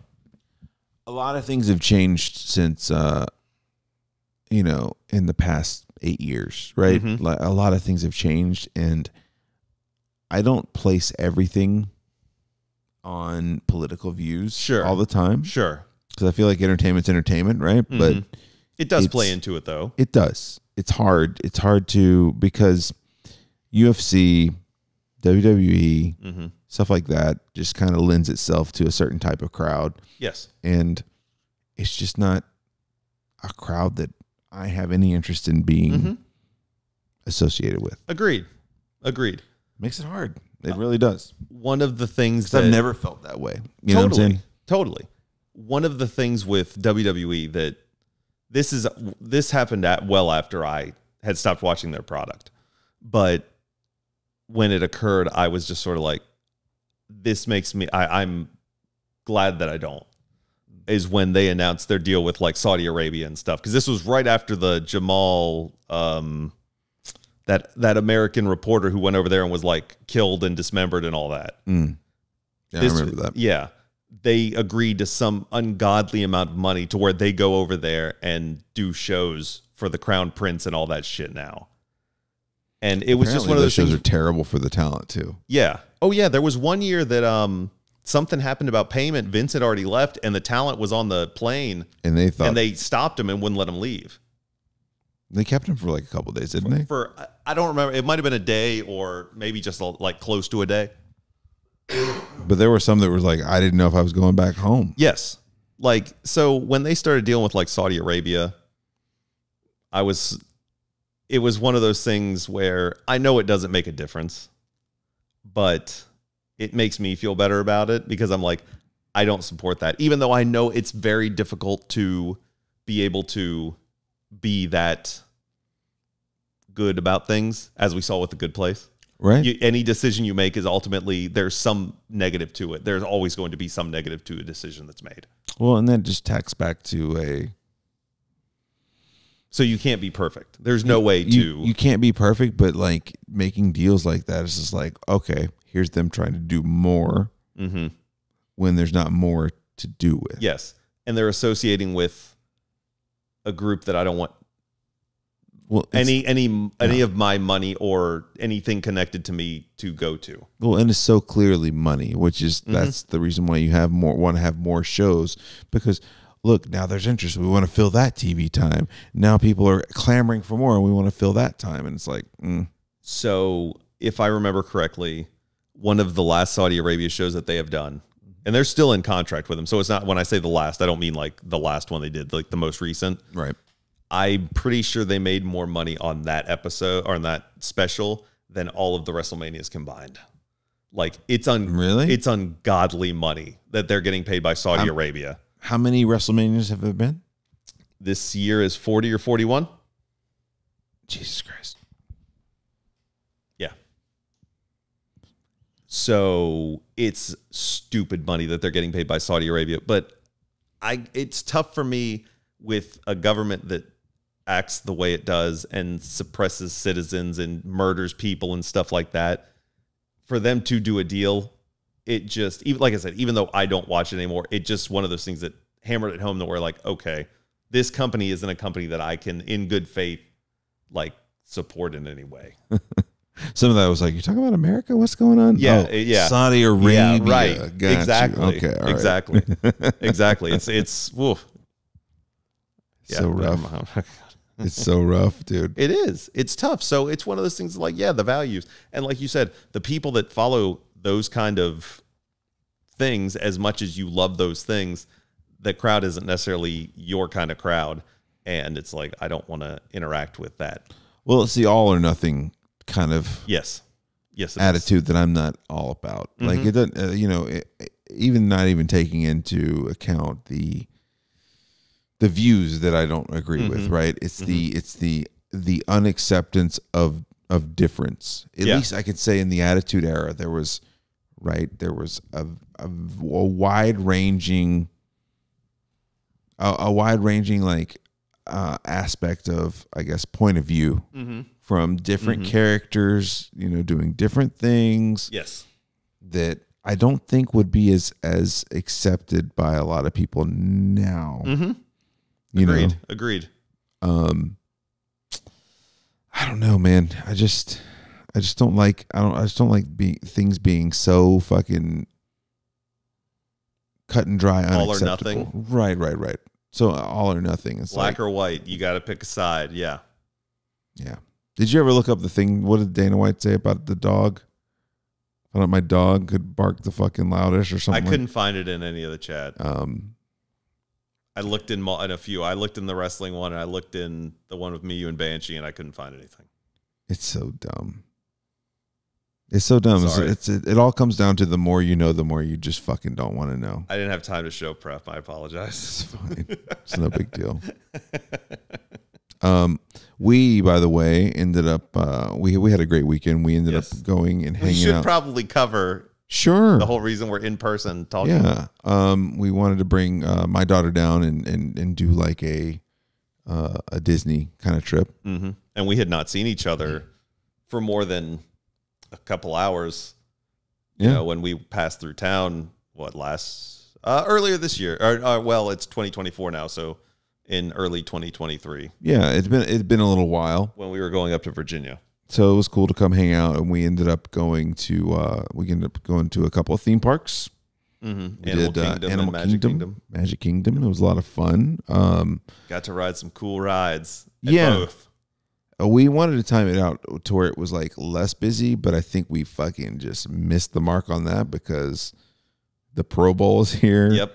Olympic tryouts are here. Yeah, and MegaCon. Yeah, and like I said, MegaCon had a really good lineup this year because I saw somebody on Blue Sky mention it, and I was like, oh, I should go look, and I really wish I hadn't. It was a really good lineup. Yeah. Like a really good lineup. I think we looked at part of it like when they were starting to announce things, and I sent it over to you, and I was like, Jesus Christ, look at all these people. Yeah, it was really good. But I'm glad that we did what we did. Yeah. I mean, it was cool. As cool as it was to do the MegaCon thing and see all the people that were there, it was very cool to do what we did. We got to ride the new Tron ride. Mm-hmm. Which was a lot of fun. The first day we were at Animal Kingdom, and you got to ride the Banshee ride, the Avatar Banshee ride, which I had been on a couple times before, but that was the first time you were on it. You get to see okay, I can see this is the direction everything's going. Yeah. And Universal had already started to go that way with like a lot of the Harry Potter stuff and stuff like that. It's like it's either a coaster or we're going to put you in a moving thing, but we're going to play a video for you. The original one I remember is the Spider-Man ride. Yes. The Spider-Man ride was the first one where I was like, oh shit, it's just a bunch of screen. Like you are moving around a little bit and they're just moving to different rooms, but you're moving to different rooms of screens essentially. And it's with a few props. Yeah. On the sides to make it seem a little more realistic. The first one I remember was Back to the Future ride. Yeah. Because that was, you're in the car, it moves, you watch a video. Yeah. Mm-hmm. And it worked out really well. It was kind of like those things they used to have in the mall. Yes. Remember those things? Yes. And you're like, what is going on in there? And things just like... Yeah, moving all over the place. Expensive for the time. At the time, yeah, it was. So we did that. Yeah, we did the Avatar ride, which is a good ride. It's a really good ride. Unfortunately, we had to wait in line for it. A couple hours. Yeah, a couple hours. Yeah, never again. Lightning Lane. Yeah. I was a believer.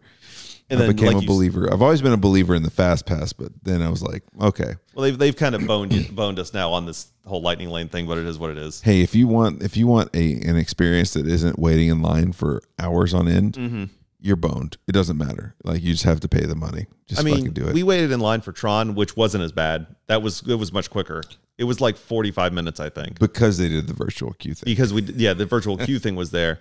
But I would gladly pay the Lightning Lane fee. Now that I've ridden it, I'm like, okay.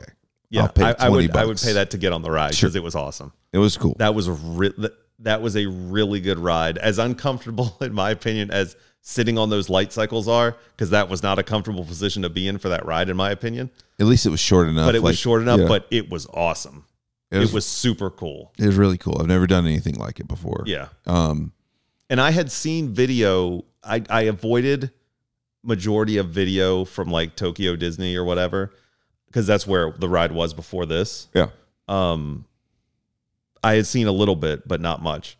And it was well worth not spoiling it because it was very cool. And I mean, I know it's just a ride, but it was very cool. It surpassed.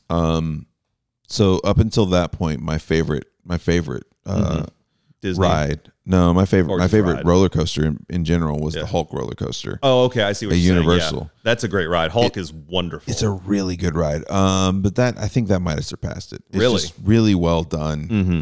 Really well done. The visuals are great. The fact that you're inside and outside a couple times, yes.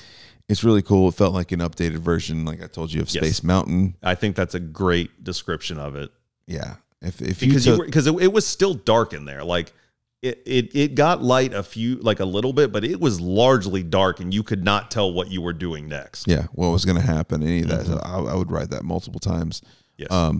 But yeah, I was telling somebody, I was like, man, it's like, I think I was telling like my parents or whatever, because I was checking on the dog. Yeah. But like it's like the Hulk and Space Mountain combined. Yeah. And it was just really good. Yeah. Because you have the launch like the Hulk, where like you're sitting there waiting, and it's it's about to happen, and then you just go.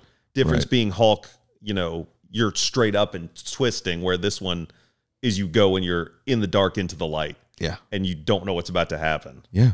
It's so cool. And honestly, it's just such a weird sensation to go that fast.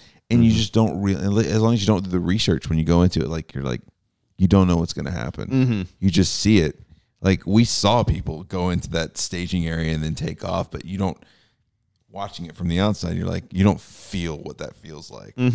Like absolutely the same feeling you get of going over a hill for the first time. You lose your stomach. Yeah, you lose your stomach. You do, like that ride did it for me, just from accelerating from 0 to fucking whatever speed you go to. The launch was super fun. The launch was like,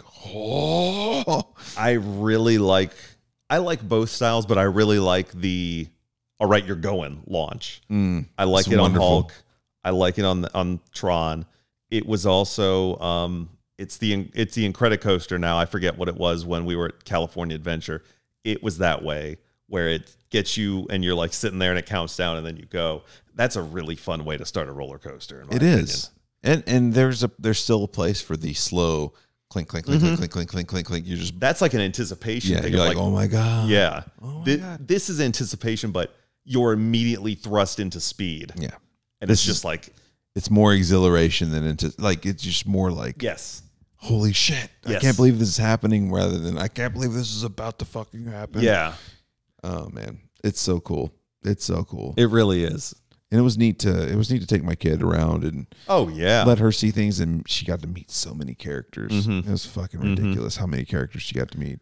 And you just got to see that whole process of the character thing and how they're managed by the cast members and all that stuff. And you just there's such a process to it. It's just shit you don't notice when you're a kid. And you know that when you went as a kid, that was still like kind of the bones of that process are still there. Oh yeah. Of like, okay.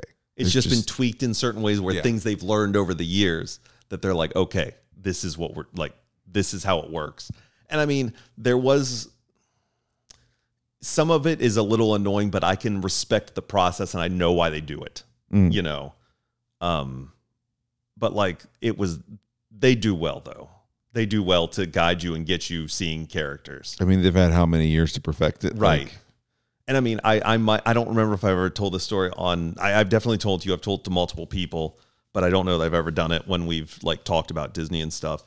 Like the time that Madam Sheets and I went and we've never done the character meetups much unless there was a reason to, like someone else was a part of the group and wanted to do it. We usually would just go ride rides and go maybe sit through a show. Like, and when I say a show, like PhilharMagic, not that terrifying. It's tough to be a bug stuff. Sure. We had to flee with my kid. Yes, we did. Yes, we did. Oh God, what was I saying? Please help me. You weren't really a person to go to character meetups. Oh yeah, so we weren't really going to character meetups. And we booked one. I think we went with her mom, and we booked a Mickey meetup in Town Square. And you go and you're like, okay, fucking spoilers. It's a person in an outfit. So I mean, you're like, okay, it's just a fucking person. Even though I still not lose my shit, but I still really dig meeting Donald Duck no matter what. Yeah. But so we go to see Mickey, and we're standing there in line, and like the family in front of us goes up there, and they speak Portuguese, and we're just standing there, and like then Mickey talks to them in Portuguese, and we're like, well, that's really fucking cool. Like that's so cool because it customizes it for them. They're not having to go through a translator and all that shit, or just not talking because there's a language barrier. So like we go, so then it's our turn. And again, I know it's a person in an outfit, and I know this is probably all digitized because I mean, the motherfucker was just speaking Portuguese, but then you get up there and Mickey talks to you, or at least he did. And it like, I for a second like turned into a child again. Yeah. And I was like, oh my God, Mickey Mouse is speaking to me. Yeah. Like, this is really weird. You know, it's a person in costume. And you know, they've probably worked it out to where it's like either one of two things. They figured out there, and we realized it while we were there. There is a certain percentage of people that are there from Brazil. Yes. That speak Portuguese. There's a large percentage. Worth their while to find a person to put in that suit. Yes, that can do it. They can do both. Or they just have the communications are coming from. There's some way to make it. People in a fucking room waiting to be like, these are Portuguese people. Yeah. Get the Portuguese person to talk, and it's just going to modify the voice to sound like Mickey. Yeah. It was wild. And I've said this before too. There's something about Disney specifically for me that like I feel like I'm a kid when I'm there for the most part. Like it makes me feel like a little kid. I'm a man in my 40s, and like my kid's meeting Eeyore for the first time, right? And like I'm excited. Like I'm excited for myself because I've always had a thing for Eeyore, right? Yeah. Like, and it's just like it's so wild because they can do that and they can make that happen even for someone who's like, I was watching like other people, and you just saw people that were like much older than us, and they were just like going fucking crazy because they're meeting Mickey, or they're going fucking crazy because they're meeting all these characters, and it's like. That is so many years of research and marketing and just knowing the exact audience that's coming to see your product and knowing for the most part the income of the people that are coming to see. Yes. Like, cause I'm even surprised by some of the stuff I saw in some of the stores where I was like, I can't believe that's that as low as it is. Like usually you're expecting, and you're kind of like, no, they know exactly what people are willing to pay for this piece of plastic. And I mean, you and I specifically, because we were looking, saw some ridiculous prices on some products that shouldn't have been as priced as much as they were. That being said, there were a few things that were bought specifically for your daughter that like, I was shocked at how cheap they actually were. I would have expected them to be much more expensive. No, yeah, I did too. I mean, and that's relatively speaking, because in all actuality, it's still expensive shit because it probably takes them a few bucks at the most to produce those things. And they're selling it for, 20, 30, 40 bucks. But then you think that like, this is a major corporation that knows how to make money, and they know people will pay it, even if they raise the prices even higher. And they know that they buy in such bulk that they can get those low prices to make that price that seems awesome. Because I think what it is like, it's been years of people being like, okay, everywhere I go, the price is going to be out of the water for just this little thing. And so when you show up and it's like, yeah, it may be higher than you're willing to pay if you're just going into a store on your own, but the fact that you're at Disney World, you're like, that seems like it's so much more reasonable than I thought it was going to be. And it's here right now. I'm buying that at Disney. Yeah. This isn't, I'm going to, my mall has a Disney store and I'm getting something there. It's probably the same fucking thing, but you're getting it right now. It's in front of you. Your kid's going to have it at Disney. Yep. You'll be able to look at that and go, remember when we went to Disney? Yep. You got that from the park. And I think it's like all that is playing on, the whole product is playing on the fact of like building your memories, right? Like, so you want to, and even as someone who has a kid who's less than 3 years old, like you want to try to timestamp that for them. Like, hey, did you have fun when we went on the teacups that time? Did you have fun when we rode on, the Tomorrowland Speedway? The Tomorrowland Speedway. Yeah. One of the worst rides ever, but for your experience was fantastic. I'm willing to bet that shitty ride has more memories per capita than most of the other rides. It has to. It has to, because you can let a kid sit and drive quote unquote a car. They think they're driving this car the whole time, even though there's tracks that keeps you where you're going, but you get a little bit of control. So, man, like just the face light up, all that stuff. Like, there's probably way more memories that were built on that, and it's probably why it's still fucking there. Yeah, because they know it does that.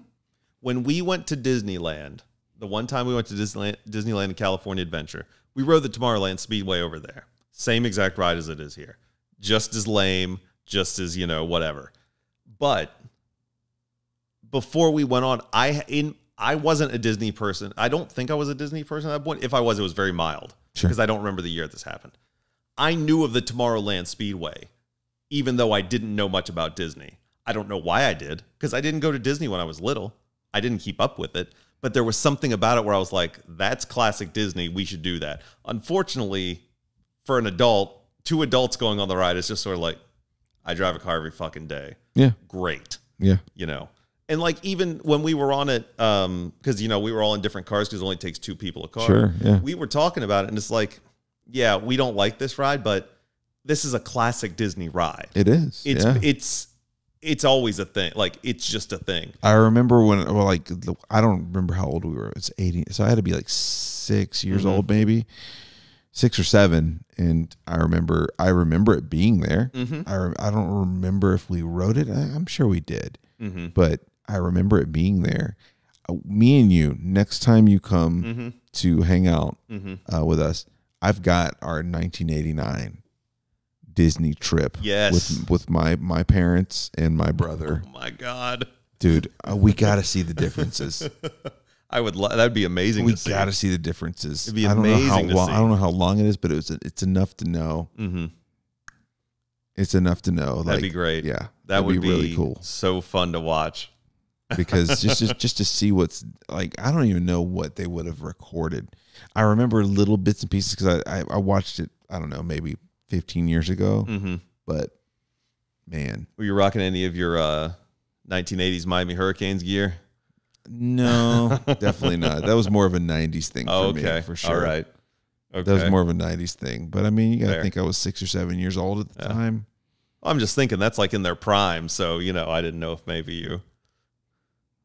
It's just I want to see the difference in what was, because some of that shit ain't even gonna be there. Well, I mean, it's a full size fucking camera too. Like it's not like this.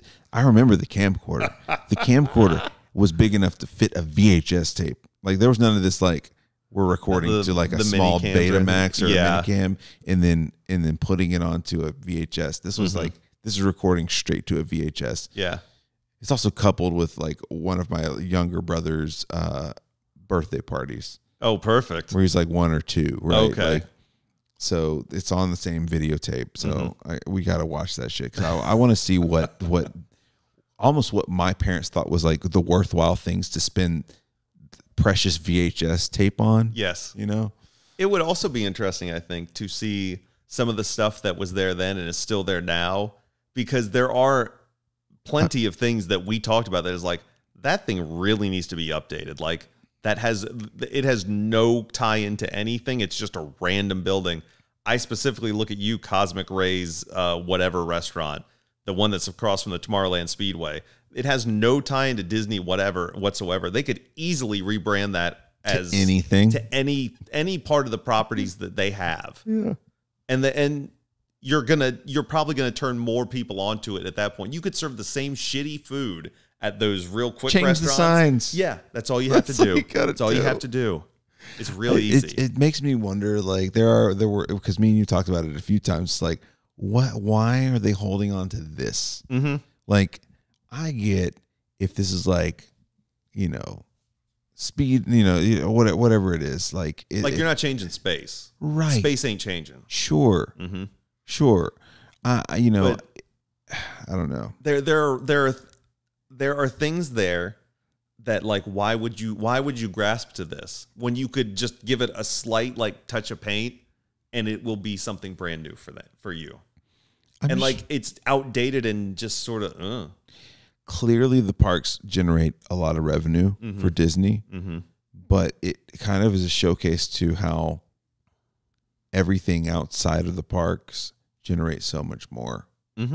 Where it's like, we're only going to change some shit because we really have to. Like, they're just now getting around to getting rid of all the Brer Rabbit shit, And it's like, how many years did that take to do? Because clearly Brer Rabbit's been fucking out of date for a long time. Brer Rabbit was old when we were young. Song of the South has been like shunned for how long now, and they still have Brer Rabbit shit. And it's finally getting remodeled to Tiana's thing. And I feel like that wasn't even... The Princess and the Frog wasn't some runaway smash hit when it came out. It was 2012, when it came out. It took a while for that to turn into like a thing. It's weird for them. Like I said, and I've said this to multiple people, and it makes no sense to me. They have all this IP that they don't ever use, and you could just do basic things. Take the trash cans and make them look like Wall-E. Take the recycling things, make them look like Eve. You tie in Wall-E the movie. Yep. Boom. That's real quick and easy. It's nothing. And it kind of works with the film because he goes and collects the trash and like turns it into cubes. She's focused on the plant, on getting the plant for the planet because the planet's better now in theory. Conservation. So yeah, conservation, recycling, that kind of thing. It's right there. It's an easy one.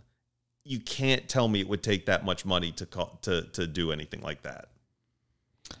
You cannot tell me that it would take that much money. I just can't. And it's such a big corporation, and I can't imagine what the not red tape's not the right word for it, but like the formalities involved, getting it approved by anything. Yeah, the bureaucurity of it all is what I'm trying to say. That's a big it's like, company that's been around for a long time. How long did it take them to change? Obviously, we talked about the Brer Rabbit thing, and it's like all of a sudden. They know, okay, to do it, because Disney's not going to do something if they can't do it right. Yeah. So it needs to be completely elaborate, so I'm sure. Because they're fully customer service. Like their business is customer service. Well, their business is customer service, and their business is also, the other half of the business is immersion. Oh, yes. Right? Totally. When you walk into Tron, everything needs to look like you're in fucking Tron. And it did. And like so when you go to Star Wars land, it needs to feel like you're in fucking Star Wars, and it does. You go on Rise of the Resistance, it feels like you're in fucking Star Wars. You're on a set. Yes. Yeah, you're done. Not even on a set. It feels like you're in. It feels like you're in movie. Star Wars. So like, if you're scared of stormtroopers, you might want to fucking stay off it because there are stormtroopers right there. Yeah, and everything. I haven't done that one, but everything I heard is like you're in there. You can turn in any direction, look up, look down, and it feels like you're there. It's not like, oh, I can look this direction and I see all the people behind the scenes doing this shit. Yeah. It's like, no, you're just seeing everything you're supposed to see. Mm-hmm. It's really cool. Yeah. So I know they don't take it lightly. I know it takes a lot to make changes like that, but that's it. What you were saying is like changing a sign out. It's no big deal. Yeah. Why are you holding on to cosmic rays? What's the fucking sentimentality there? Yeah. Unless whoever they came up with had signed like a 90-year deal. Yeah, right. To be cosmic rays. Exactly. And you have like the fucking Swiss Family Robinson treehouse. We didn't even mention that when we were there. I saw it, and Krista pointed at it, and I was like, "Oh yeah, that's the." And that's the extent of what your interaction with the treehouse should be. It is miserable. Yeah. It's you nothing. Feel like there's got to be some space. You walk through it, and that's better. All that happens. And it's like, cool. I'm here. You could do anything else with that land. And you have so many properties that you could just do anything with. It's funny because just walking around the Tomorrowland thing, we've gotten to the point where it's like so much of that is now like, I wonder if they're kind of riding that like, this is the future and it's retro future now. And like, now they're like, we're going to just lean on the retro future of everything. The mid-century modernist of it all, There's a really good, if you're interested in theme parks and shit like that, and some 90s also, because a lot of it deals with the 80s and 90s theme park stuff. Yeah. There's a great channel on YouTube called Defunct Land. And the early episodes just cover random stuff. Usually it's defunct theme parks. They had a really good episode about what is that theme park that is gone now? It's like a very small version of itself. It was a huge theme park in Ohio, Lake, something with a G, I can't remember. And it's a really good episode about how it was this huge theme park. It had this big coaster, and it was like something huge for the area, and it got bought multiple times by like Carowinds and Six Flags and shit like that. And now it's a shell of itself. They still own the land, but now it's just a small little water park feature, and it's like nothing. It's a very cool channel, but a lot of it goes into Disney recently, and it covers shit like that where it's like, here's old rides and shit that were themed about this thing, and then they got turned over to this. When you said the mid-century modern thing, it reminded me, because all the Space Mountains around the world are different in some way. And if I remember correctly, I think it's France is like a steampunk Space Mountain. And Space Mountains have been painted different colors. I think the one in California is a Star Wars one and stuff like that. And so why can't you? Why not theme things differently around? I know you need to have some shit that stays the same. You need to have a castle in each place. But why can't you go, oh, this Tomorrowland is going to be more of a mid-century modern. This one's going to be more steampunk. This one's going to be like this. This one's going to be a Star Wars one. Different visions of what tomorrow would be like, right? Yeah. I don't know. But I mean, I also know that the first Space Mountain we went on was the one in California, which is 2 seats by 2 seats by 2 seats. And then we came to this one, which is 1 seat by 1 seat by 1 seat. And so it's one of those things where, like, I got introduced to the one I like better first. Yeah. And now the one I'm stuck with is the one I'm stuck with. Just because it's nice to ride with my wife next to me, sure, as opposed to her being in front or behind me and just being like, hey, isn't this great? Yeah. You know, that kind of thing. Back there where you should be. Yeah, right. Yeah, in the back.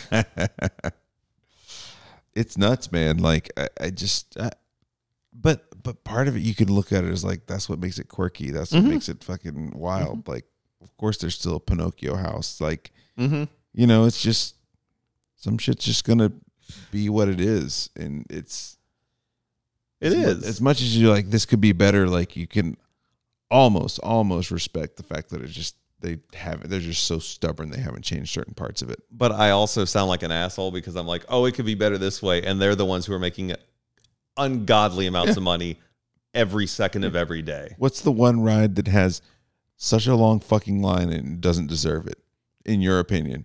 Peter Pan? Probably Peter Pan. Yeah. Probably Peter Pan. People still fucking love it, man. The Peter Pan ride is fine. It's fine. It has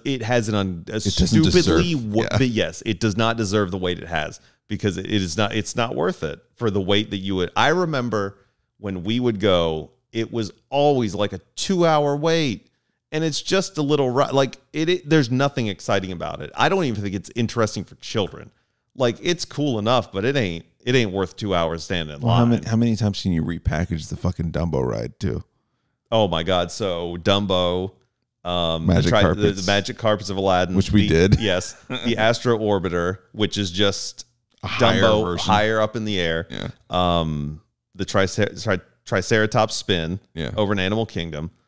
I don't think they have one in Epcot that way, but I can't remember. I don't think they do. And then I don't think they have one in Hollywood. So that's 4 between 2 parks that I can think of off the top of my head. And they might be hiding another one somewhere, because I don't go in that circus area much at Magic Kingdom. It's an easy one. It's an easy one to do. Well, the one in the circus area is the Dumbo ride. I know, but I don't know what else is hidden back in there. Sure, yeah. I don't know, man. And I mean, when we went to go walk around to Frontierland, I honestly forgot all about Adventureland. So who knows what rides overlap that, I just don't remember from the different areas. I feel like that whole Pirates Aladdin area kind of shrunk. I feel like there probably used to be more there. It really feels like a small area, because that's pretty much all it's there is that little Aladdin area, and then you go to Pirates and you're out, and then you're in Frontierland. Yeah. And like Splash Mountain is there, and Thunder and all that, and then you're in Liberty Square. I think they're slowly trying to shed like that Aladdin thing, because you have like the fucking 15-20 second thing you got to like a disclaimer in the movie now that you got to watch before it's like, oh yeah, this is very stereotypical. Although there is some funny stuff. Like, you and I both did get a kick out of the message when you get on the ride and Aladdin's like, or as Genie says, and then it went all in Spanish. Yeah. Like, that's a funny little thing for them to do. Cuidado. Just a completely different thing. Sounds nothing like Genie. I didn't notice it when we were on the monorail, but it used to have a recorded message that was in English and in Spanish, because it used to be one of those things that really stood out for people. Yeah. but I didn't notice it when we were on. I don't think anything happened in the monorail. Stand clear of the closing doors. I think they just put us on the monorail and then it went. But I didn't hear any overhead announcement. Yeah, I didn't notice anything. I definitely didn't on that ride back because those people don't know how to park their fucking stroller. There was a problem, and this is the last thing we can talk about. There was a problem. It wasn't even a problem. It was just we were annoyed. It's not like we came to fucking words or anything. Well, not even just them, but there was just a problem in general, like of just you were noticing it. My wife was noticing it. I think everybody was kind of noticing it a little bit, where it's like everybody was just unaware of what was going on around them. Mm-hmm. I'm a very considerate person when it comes to like, I don't want to get in people's way. Yeah. I apologize. Like if I accidentally like step in someone's way or realize I'm blocking some path. But there was like and my wife said it best. She's like, I feel like everyone's just trying to like best everyone else by a few seconds. A few seconds. Yeah. Like, can I cut this person off and get into line before them? Can I fucking do this and save myself this little bit of thing? It's just or they're just not paying attention. They're just shouldering you while they're going by or something like that. Yes. It's just kind of like, yes, it just seems like something you wouldn't run into all that often. And I know there's probably people out there that are like, all the fucking time, man. And I get what you're saying. It is all the time, but like, you just feel like it's so much worse. And I don't know if it actually is, or if it's just the fact that we're older and I don't know. We realize that it's possible to not be a dickhead. I don't know, man. Disney is a beast. Like going and wandering around there, that it turns people into. You got to think that whole everything about it, as fun as it is, that is a stressful, expensive situation. It is. So like, I get it. Like I get pissed off, but I get it. Like, I mean, you guys were watching me. I'm juggling like a 40-pound 2-year-old, trying to just keep her in. And you're trying to maximize your time. Sure, you don't want to. But I don't want to be the into maniacs. I don't want to be the parent yelling at my kid at Disney. It's like, so even if she is pissing me off, I'm just like, hey babe, it's all good. Like, listen, I'm gonna explain this to you for the 50th time. We will be getting on that ride very soon. We will be getting on that ride. But I want to, we will see Mickey. We'll see him. Then you have a Brazilian couple that's in front of you that are just letting their kids do whatever the fuck they want. And you're like, how do you explain that to your kid? It's like, no, these people are assholes, babe, for letting their kid do this. Yes. You need to stand here with me, hold my hand, even though she's just like, and you're holding a hand while a body is like limp on the ground. I just got to the point where like your wife was, it's like, how much does she weigh? Because you just held her for like 30 minutes. And it was like, she's like 40 pounds. And I'm just like shifting her from one side to the other, just trying to just keep her busy. She's like, I want to pet that camel. And like, look, you can't touch the camel. Like, look, you can't reach it. Number one. We'll see if we can reach it. We'll see how close we get to it. I think you ended up, she touched the tail or something like that. She touched the tail of like a different camel. She wanted to touch the camels that were not a real camel, just FYI. Right. So people aren't thinking we're having a 2-year-old go and touch a camel. So the Aladdin Magic Carpet rides have these camel heads that are like sculptured onto the side, and like, you can't reach them. You can reach them. They're just part of like an adult facade of the ride. Them. Like, yeah, they're just in this portion that's almost like a fountain, right? Yeah. And she wanted to pet that so bad, and she wouldn't let it go. I'm like, you can't do it, babe. You just hope she's going to forget about it by the time we get out of there. Well, all I kept saying is, we'll try. Let's see if we can do it. We'll try. Sure. And then she just held on to that for the next 2 or 3 hours. But yeah, you just watch people that are just kind of like, my kid will be fine. Like, this is how kids disappear.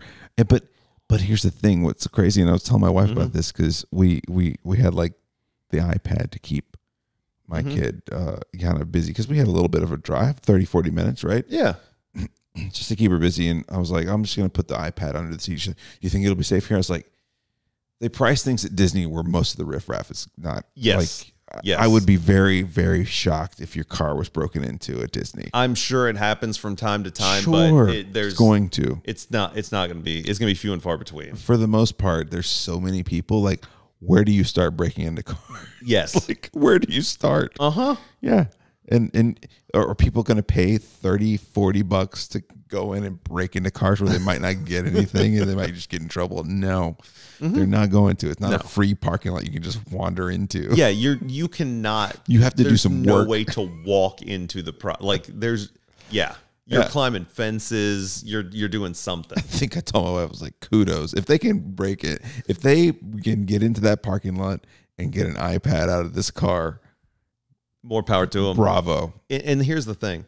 If you're on Disney property, they fucking know that you're on Disney property. Yeah. You're not getting on that property without them knowing. They're aware of everyone on that property. 100%. At all times. There's no fucking way they don't know, at all times. They're hidden very well, but there are cameras everywhere in there. Yep. You can't fuck around in Disney. Yep. They will see you. They will absolutely see you. And I was just like, nope, I'm not worried about it at all. That's what, just like, there was a couple of moments where I was like at the beginning where I was like, this is weird leaving your stroller right here. And then you realize, oh, it's one of like the chances of someone picking out your stroller to take some shit from. Yes. Are like so fucking low. Like, I've never seen a bigger parking lot of strollers. Yes. In my life. And remember, there were areas where it was like 3 and 4 deep. We had to go retrieve from one at one point. We had to each take a row and just try to find it. Thankfully, my wife thought about it, and your wife found some really bright colored like ribbon that we could tie on. So that way it at least makes it stand out a little bit. And we had my fucking crazy like neon cooler or whatever that was in there. Like, but that's tucked down on the bottom. Yeah. That one was weird because I had parked it somewhere else, not realizing they would move it. Yeah. There was no signpost saying you couldn't park. There was already 2 other strollers parked there. So I was like, all right, park it here. I'll grab it when we get out from seeing Cinderella or whatever we were doing. Yeah. And it came out and I was like, it was in a different spot. Well, that's not here anymore. And I had to ask the guy, he's like, usually they move it here or here. I was like, well, thanks for your help. Well, remember when we went to the bug thing, they took it. And then they never told us where it was parked. We just had to find it. And then we eventually found it. And then we were like, well, we have to now go back where we came from to exit. Or we have to go back through the entrance to exit. That guy, by the way, that took the stroller from us. Do you remember him at all? He was the only cast member I saw that was just not thrilled to be there. Brother, oh, no, I got you beat on that one. Okay. Dude, if you had seen the cast member, whenever we broke off from y'all for a little bit and we went on Carousel of Progress, if you had seen this cast member, I don't know how he got hired. There was no Disney magic whatsoever. This dude couldn't have been more unhappy about being it was the worst day of his life, it seemed like. This dude had no interest in running this stupid Carousel of Progress. He didn't have any interest in telling us to not get up and leave during the show because it's moving. He didn't give a shit about it. He had facial hair, which I'm sure Disney's cool with now, but it wasn't like, it didn't look good. It wasn't well kept. Yeah. His hair was messy. Like, this dude didn't give a shit about anything. There was negative Disney magic in this dude. Jesus. To the point that Madam Sheets and I were just like when he did his announcement, he's like, oh, we're doing Carousel Progress, and if you don't get the exits right now, we were like, this dude don't give a shit. He can't understand him. His body language, there was nothing. Jesus. This dude, there was nothing. I love it. And I mean, like, I'm sure he probably got his assignment or whatever, and he was like, fucking Carousel of Progress. Because there's nothing interesting about it. I love Carousel of Progress. It sucks. It's not, there's nothing fun about it. It has that annoying ass fucking song. But it's a place to sit and just hang out and sort of be like, this is one of the original Walt things, like from the 1964 New York World's Fair, all that kind of shit. Yeah. So it's sort of like a classic Disney thing that they're never going to get rid of, but it sucks. It's a way to get out of the sun in the summer. Yeah. But I mean, I like it, but it sucks. It just lets you know there's just a hierarchy. Like, right, there's a hierarchy to being the stroller guy at the Bugs Life fucking show. Yes. Right? To being fucking, one of the people who are fucking hit and go on the Tron fucking ride, there's just a hierarchy to it. Like, well, and you can sort of get like you can tell who's where they are. Yeah. And they're happy to be there. Sure. Because like when we got on Space Mountain, we were getting ready to go, and I was like, because I remember how it goes. Like if you go to the right, the camera's on the right. If you go to the left, the camera's on the left. But I always ask just because I'm fucking stupid. I like to be reinforced that I know what I'm talking about. And right before we went, I was like, camera's on the left. And she's like, oh yeah, camera's on the left. You know, meanwhile, due to carousel, hit the button, just fucking leaves. Yep. So you can tell. I'm sure the people in Space Mountain are like, yeah, I got space. I'm going to be over there today. Yeah. So you're on a popular ride. You're doing well, I'm sure. I'm on the Tron ride today, guys. So I'll see you later. Man. Oh, I'm wearing the Goofy costume in 95-degree heat today. Cool. Well, you want to be Goofy inside one of the restaurants. Yes. Yeah. Yes, you do. You don't want to be Goofy on the parade float in August. Oh, Jesus. No, you do not. The middle of the day parade. Man. 98 degrees, 97% humidity. This was like the first time I actually got to be so my kid got to meet a couple of the princesses, and like this is the first time I like got to be like close to the princesses, and that's a really weird. It is. It's a really weird experience because they're obviously they're very made up. Oh yeah. Like, they got their hair done. It's like it's probably not even their hair, to be honest. Like when you're talking about Cinderella, they probably put that right on top of someone's hair. Well, think of like Ariel. Down. Like that it ain't her hair. Sure. Like that nah.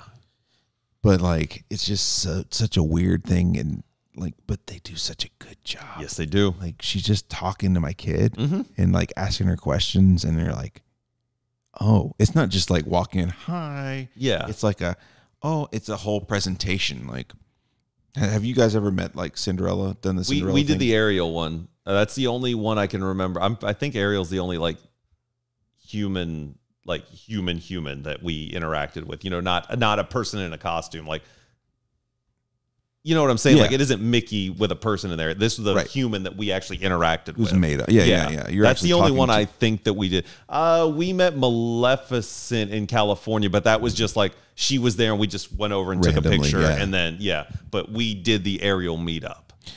You know, my wife said that, so they did Ariel and she was like, it was kind of weird because it felt like they were rushing you through. Like she was very dejected by the experience because it was like they ushered us in. She talked to her a little bit, but they were just snap, snap, snap. And so she was kind of expecting the same thing with Cinderella, but the Cinderella thing is crazy because they were just letting, your group in one at a time. So we go through the door and Cinderella's just standing there and she like grabs the kid by the hand and starts talking to her and asking her questions, and was like, it's kind of cool. Like the cameras are built into like the set. So like, but they have like, I guess it's like almost like LED, like star lights that are like twinkling. And she's like pointing at him. She's like, my fairy godmother lets me know with blah, blah, blah. And so it's stuff that forces the kid to look at what she's talking about. And they take the picture while that's going on. See, that's done really well. But she like has this whole thing where she was talking to her about who's your fairy godmother? What do you like? And it was so personable. And like my kid was just kind of like, like she thought she was meeting a cartoon. And she was like, holy shit. And I was like, wow, like it's just so wild. And then she met like one of the lesser known princesses, which is Elena of Avalor, but like same thing. Just was completely just talking to her, asking her questions, drawing her attention to where the cameras were and stuff like that. It's very smart the way they've got it set up. I mean, this is a company that's been around a long time. That this is their fucking bread and butter right here. This is it. Just you can tell just how much trial and error went into getting it to where it is now, and you're like, holy shit. I remember when we went to Epcot one time. And we were walking around. I think it was over by the Canada Pavilion, but I'm not 100%. We just happened to be walking one time, and there was a cast member there, and they were like, "Hey, do you want to meet some characters?" And it was where they were having people work out, like they're learning how to do the cast member interaction with guests, in costume. Yeah. So, and it was all stuff that wasn't normally out. Launchpad McQuack was there. King Louis from Jungle Book was there and shit like that. And so it was neat because you got to sort of interact with these characters you didn't normally see, and it also gave the people in the costume an opportunity to work out how to do the different things and how to interact without talking and to, do stuff. Because there was a Goofy there, and I had a Donald tank top on, and he pointed at it and was like, sort of gave me a little bit of goofy attitude of being like, what the fuck is this? Yeah. And I was like, well, if it was, if there was a tank top with your face on it, I would wear it, which I wouldn't because it's not fucking Donald. Yeah. But, and that was the interaction. Like, oh, okay, yeah. And so it was just, it's cool. Yeah. You can, and like even the ecosystem hierarchies in that, like, oh, I get to be Mickey, and you're fucking Chip. Yeah, you know what I'm saying? Like, right. There's a big difference. You're fucking Smee from Peter Pan, and I'm gonna be Mickey on the main float. Right. I get to be the Beast. Yeah. Belle and Beast were like the front of the parade. And so it's like. Even that they do well. Yes. No matter where you're standing, the music changes in the speakers around you as the parade floats coming by. It's so fucking nuts, man. And even if you're not in the park, like we've talked about before, we've gone to the California Grill at the top of the Contemporary Resort where you can see the fireworks and they pump the music in there. So you can go have dinner and then they make an announcement and say, hey, the fucking fireworks are starting. You can go out. You can either look out the window if your table is equipped that way, or they have a walkout to where you can look down at the fireworks and they pump the music in. That was nuts because you're well above. Like you don't everything's realize timed so it's perfect with the fireworks. Yep. And you're well. I've never. You seen don't realize how far the fireworks like that. back You're far up, and like you're almost looking down on a show that you're looking up at when you're there. Yeah, just fucking nuts to me. So. And you also can see sort of where the fireworks fire from. Because when you're on the ground there, you just see them going off behind the castle. When you're up high, you can sort of see where they are and stuff like that. You can see how far out it all is. Where all the fireworks go off and everything. It's kind of cool. Yeah. Well, fuck, man. It's been 2.5 hours. I know. And all we talked about was wrestling and Disney. Fuck them. That's all we talked about. I'm using this to just document my life now. I don't That's really fine. give a shit anymore. Yeah. But I appreciate it, man. Well, if I have the unfortunate luck to live in this state, I'll be an annual pass holder too. Yeah, no doubt. I mean, it's a great deal if you're a Florida resident, because like legit, the pass probably pays for itself in like, depending on which pass you have too, but like a few visits, right? Like a week of visits. So like, let's say you do 7 visits, you pretty much cover your annual pass and it pays for itself from then on out. You get discounts, stuff like this. It's going to sound like I'm shilling for Disney, which I'm not. Sure. Although I am a stockholder, but their stock fucking sucks. But more acquisitions. Let's go. I need y'all to make some money and pick get up that the stock WWE. price up. Please no. Stay far, far away from Vince and his shitting on people. But it's just it is a good deal. Although I feel like they've really wrecked this whole Fast Pass Lightning Lane thing. I don't want to pay more. I used to get that shit for free as part of my pass. Now I got to pay for it. I feel like they're dialing it in though. Like I got it. Like by the end I was like, oh, okay. I do like that the genie thing sort of like will build your day a little bit, but I feel like it's tougher to get passes now, which is probably good because it probably was a case of I knew how to game the system and I knew how to get fast passes and make my day like boom, boom, boom. And now I sort of have to play the game a little more, and it probably makes it a little more fair to people that aren't there all the time, which is fine. It just makes me salty because I'm inconvenienced now. I just hate that, like, you almost feel like you're your first time in with a system like that. Because I mean, the last time I went was years ago with you guys. Yeah. But like your first time in with the system, you're kind of like you're the guinea pig for yourself. Yes. And you're like, okay, next time I know to do it this way. I know how to sort of work it a little better. And so it gives you the itch to come back so you can do it right the next time. And you're like, but you don't know if you come back in a year or two, is it going to be set up the same way, or are they going to figure out, oh, okay, let's change it up a little bit to really fuck with these people who thought they had it figured out. Because while I've used the virtual queue system before, I hadn't used the lightning lane and all that shit. I've used fast passes, but I hadn't used the genie and all that. So I'm learning on the go while still trying to do this. You know? After that first day at while Animal still Kingdom, trying to lead you guys and try to get you to these different things. Yeah, and it's tough, man. Like after Animal Kingdom on Friday, I was like, we got to do the lightning lane. We just got to fucking do it, man. Yeah. Like it's just, I can't wait in 2 hours of lines. No. Like my time is too valuable, and I don't want my pregnant wife having to juggle. It's hard enough for me, and I'm not pregnant. Yes. And you mentioned that about waiting in line, and there is a defunct land that ties into that specifically, it's like 2 hours long, and it's all about the fast pass system. And he runs a simulation about waiting in line. It's super interesting if you're into that nerdy shit. I gotta check it out. We're running out of time, though. We are.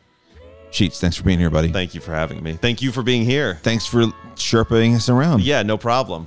We'll see you guys. Yeah, we'll see you guys next time. Yeah, whenever that is. Bye. Bye-bye.